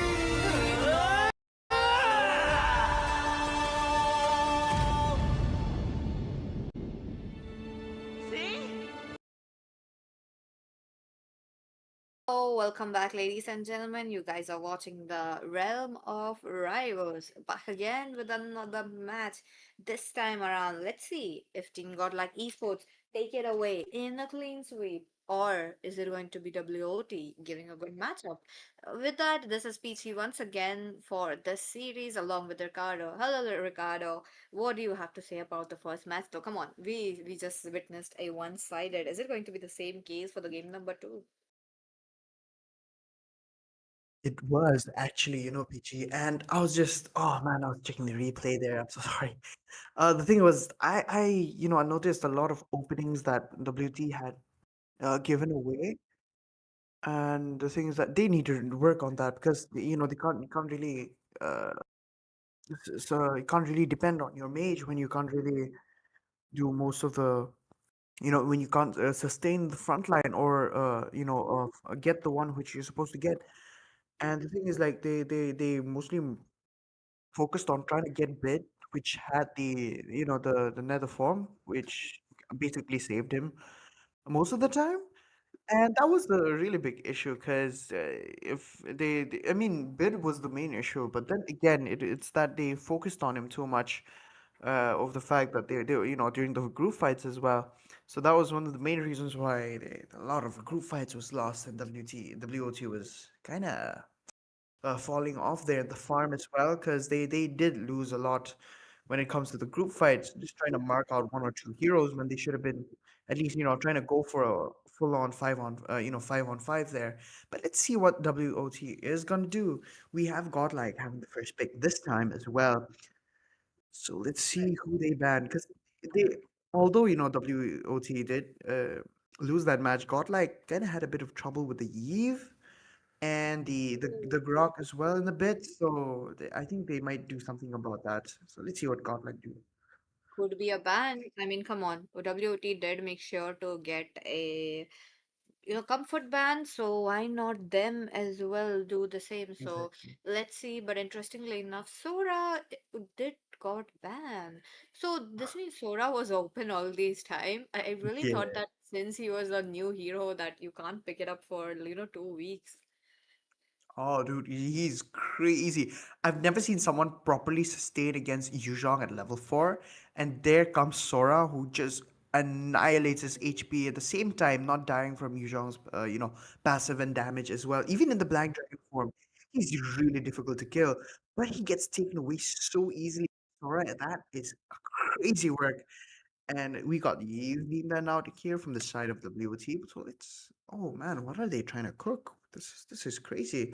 Now it's time for Godlike to ban the second hero. And I think Grok should be banned because he's really annoying. He was definitely annoying, but it was enough for the Khalid to be into the front lanes dealing that damage. So Yeah. I don't think so that we might be getting that. But CC already off. I think they just want to go ahead with the strong fighter, two Yeah. fighter, or maybe a three fighter team composition today. I agree with you right there. And CC is banned out. I really love the concept of CC and the way she's so strong as well. But oh man, she's so annoying to deal with in the especially when she's in the enemy as well. I think Romcom could use CC really well, but I think I don't. As they have the first pick and they're gonna give away two meta heroes, they don't want to give away CC away. And she counters a lot of tanky heroes as well, so that's it's not an option for them at the same time. We got Zushin being banned out, so they might go for a Fredrin this time, as long as they ban out the Xborg, of course.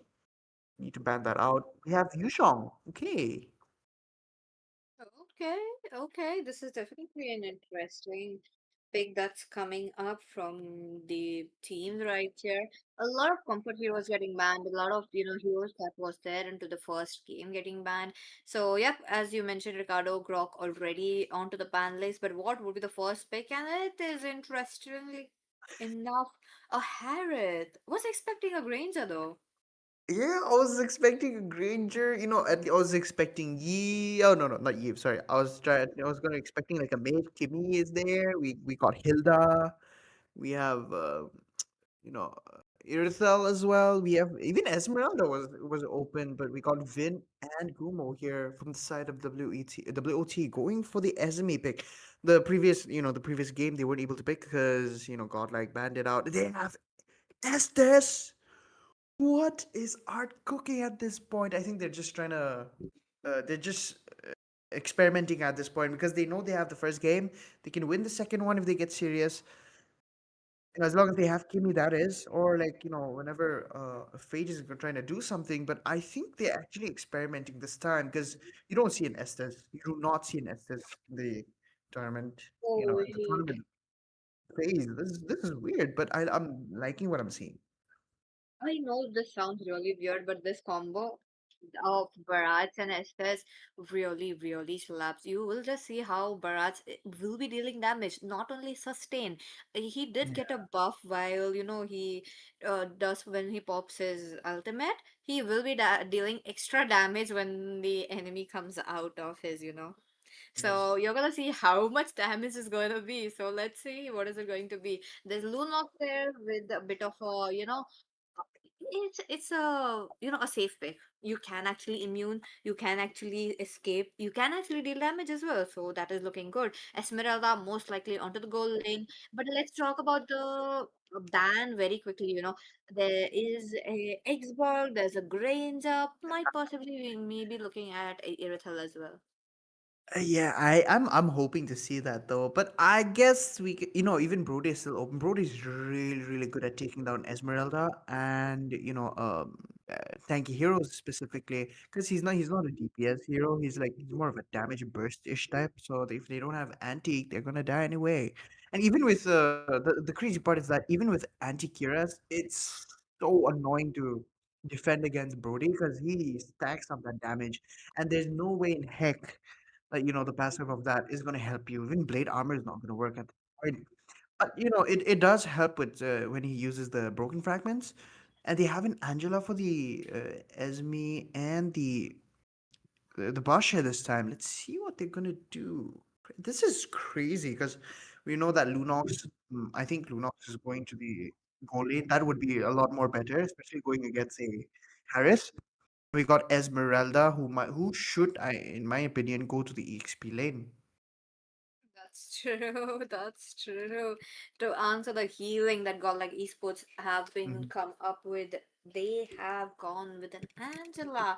Quite truly the sustain, but again, let's not forget Angela also did receive a buff. That means her Yeah. ultimate time is a lot more than you think. Now Bakshia, highly possible it's on a jungle Bakshia. So let's see what's going to be the last pick right here. Selena is their mage. It's a very unconventional pick, coming in from the side of Godlike. It even put a Martis on the EXP. I'm telling, I'm telling you, they're experimenting at this point, or it could be that, it could be that, Romcom and uh, Van here might exchange, but then again, Van has been playing a lot of tank jungle, which I had told him to do. I remember because back when they had Roran as their jungler, he had been making Vans play a huge ton of the tank jungles in their what you call it, like for the lineups. And we all know Rarin as Mobile Rarin because he plays Fredrin the best in my opinion of all of the players I've ever seen who play Fredrin, especially in India. So Rarin is like probably my favorite. But Let's see. ladies and gentlemen, we are in the land of dawn. Peachy, I think this Le- could be a close match. Yes, highly possible. Like, come on, the tides can change anytime. This time around, WOT onto the red side, we have Team Godlike onto the blue side. we did get a bit of a unconventional pick.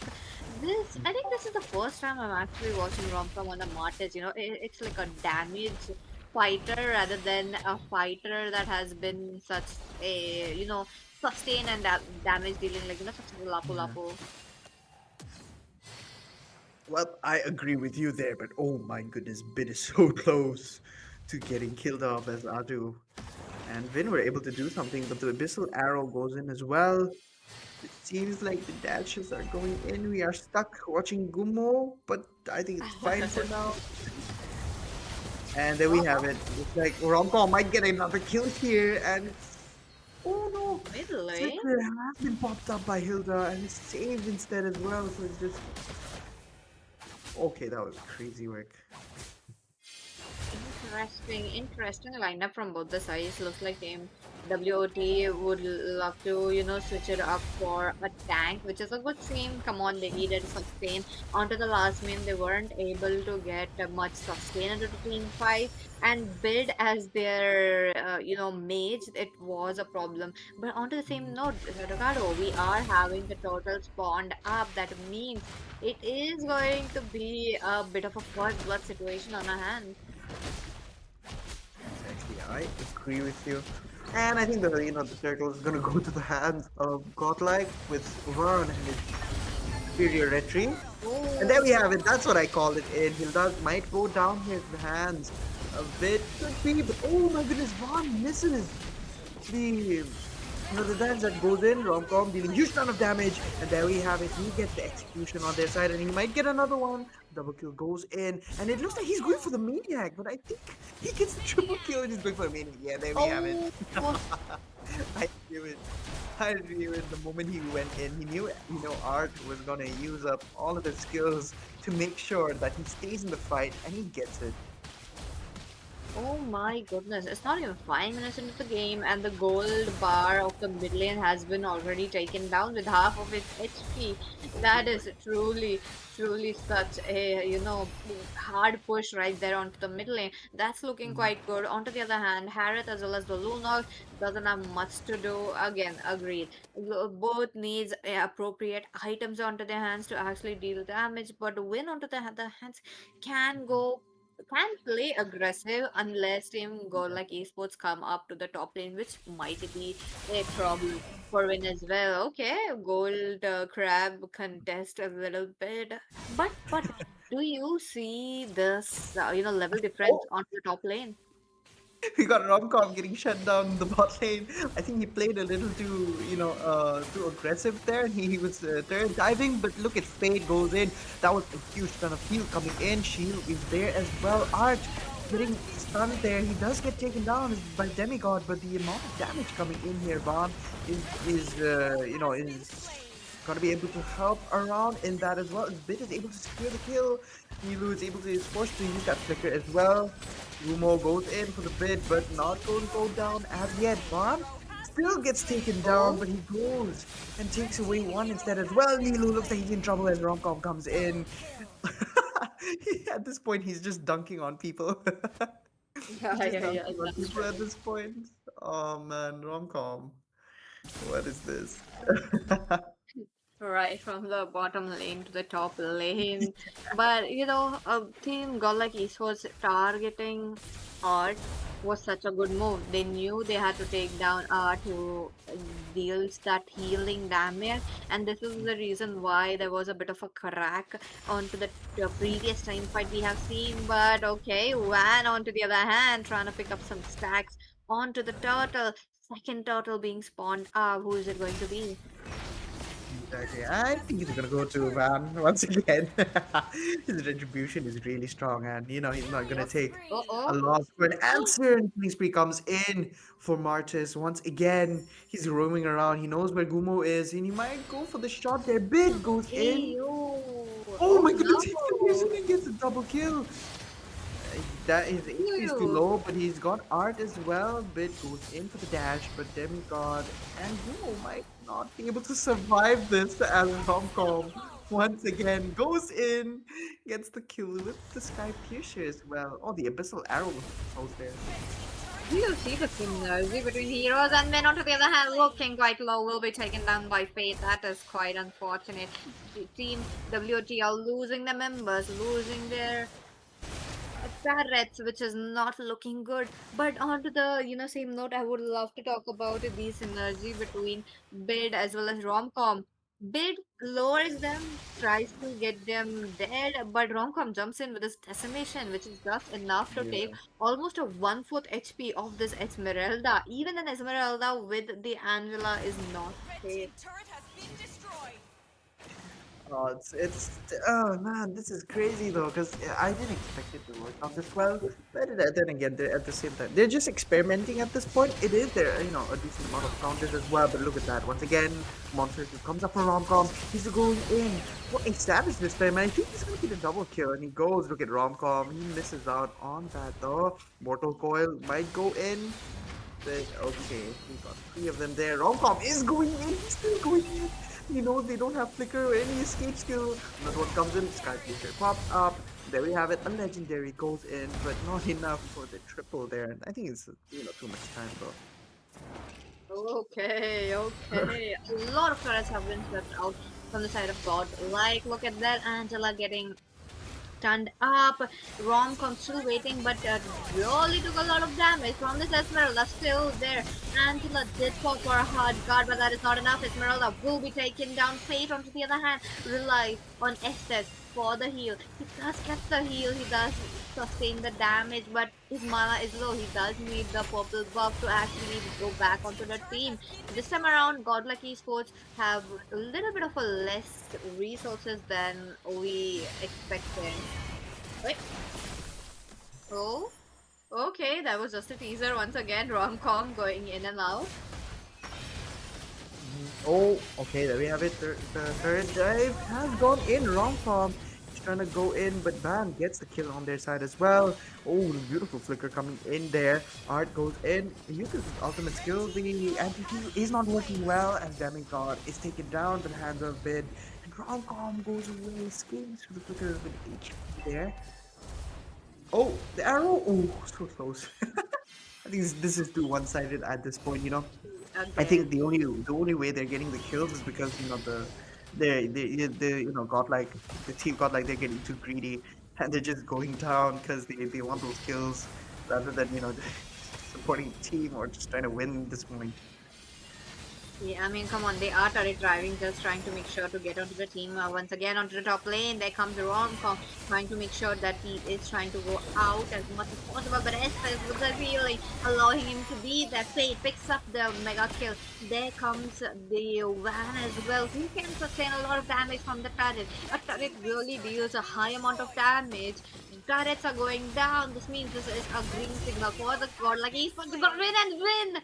Two members only already left, and this means a bit of a trouble for the lane clearance. Red team base turret has been destroyed. Well, I'm not surprised, but oh my goodness, okay, there we have it. Turret has been gone, and it's been taken down, and it looks like, Fate is gonna go bring off a huge amount of damage there. He's still going in low mana though, but he might be able to do something at this point. Demigod is taken down with the kill spree coming up by Ivan, but is shut down coming in here by Gumo as well.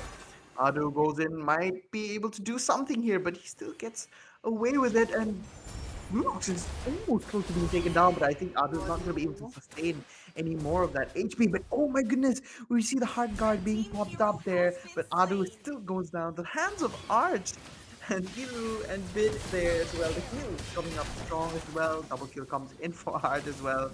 Gumo is slowed down very Killing hugely as spree. well, and it's not going to be able to survive. The killing spree comes in for Bid. Demigod is trying to run away as much as well. The Abyssal Arrow might hit its mark there, Team Hero but no, it has does been not. But slain. the killing okay, Skyscraper stack has been popped up as well. Vin is just trying to make sure he says he defends it, but there we have it. A clean sweep coming in by Godlike as well. Oh man. God, like Victory! esports. What a game that they have showed us. Look at that. Absolute chaos. Without a lot, they did manage to get the game once again with a unconventional picks. The last game, it was the same case. In this game as well. So that was really clean.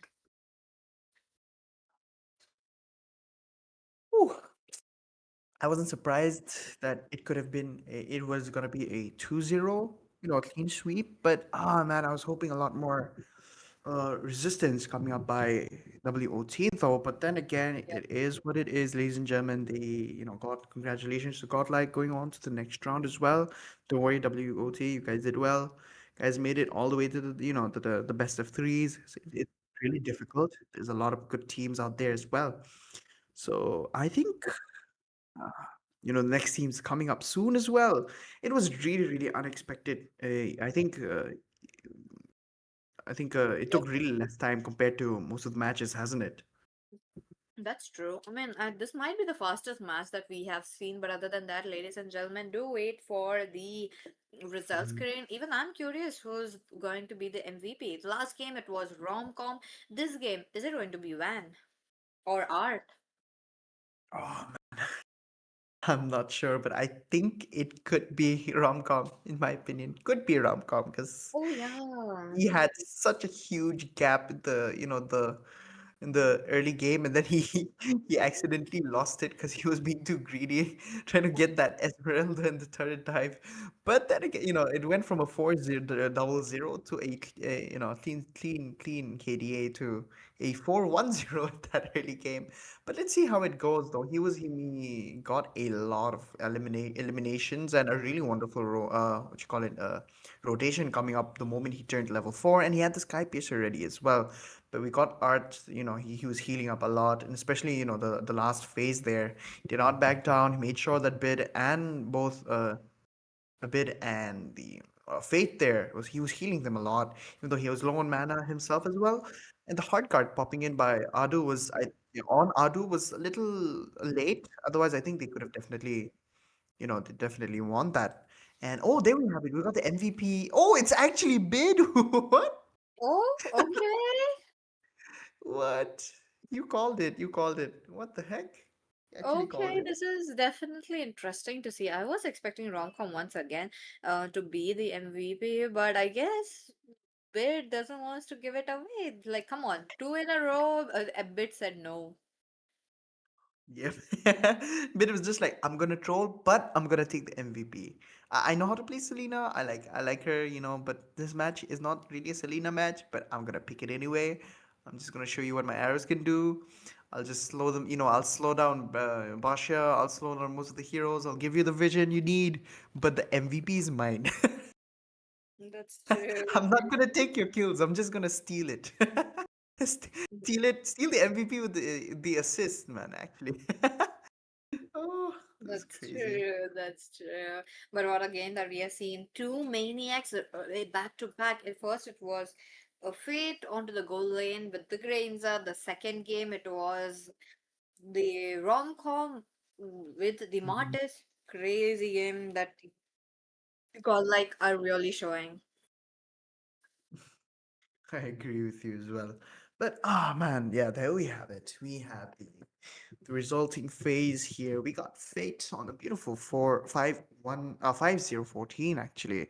Got Vaughn with a 4-2-11, but he got the turtles. And I think No Lord was contested, and even the third turtle was not really contested. I guess they didn't really want, to extend it further on, so they finished Yeah. it at 10 minutes itself. So that is crazy. Best of threes under 10 minutes. Usually, it's rare, Impossible. but yeah, it's rare. Oh man. Well, we So got it. So that's godlike esports for you. Mhm. Clean sweep, taking away the victory onto the spot, onto the board as well. But onto the other hand, I don't mention most of the members have zero deaths, so that really counts very well. Two deaths Yeah. on one really shows that he was actually tanking a bit lot than we expected. But there's a lot of assists, which just doesn't sit right with me as of now. Yeah. Ah man, but look at the goal difference though. That's a really huge gap for a 10-minute game as well, because most of them like they barely reached almost 6,000, almost close to reaching 6,000 in one of the heroes. But then again, the lowest from the lowest from the side of Godlike was that it was just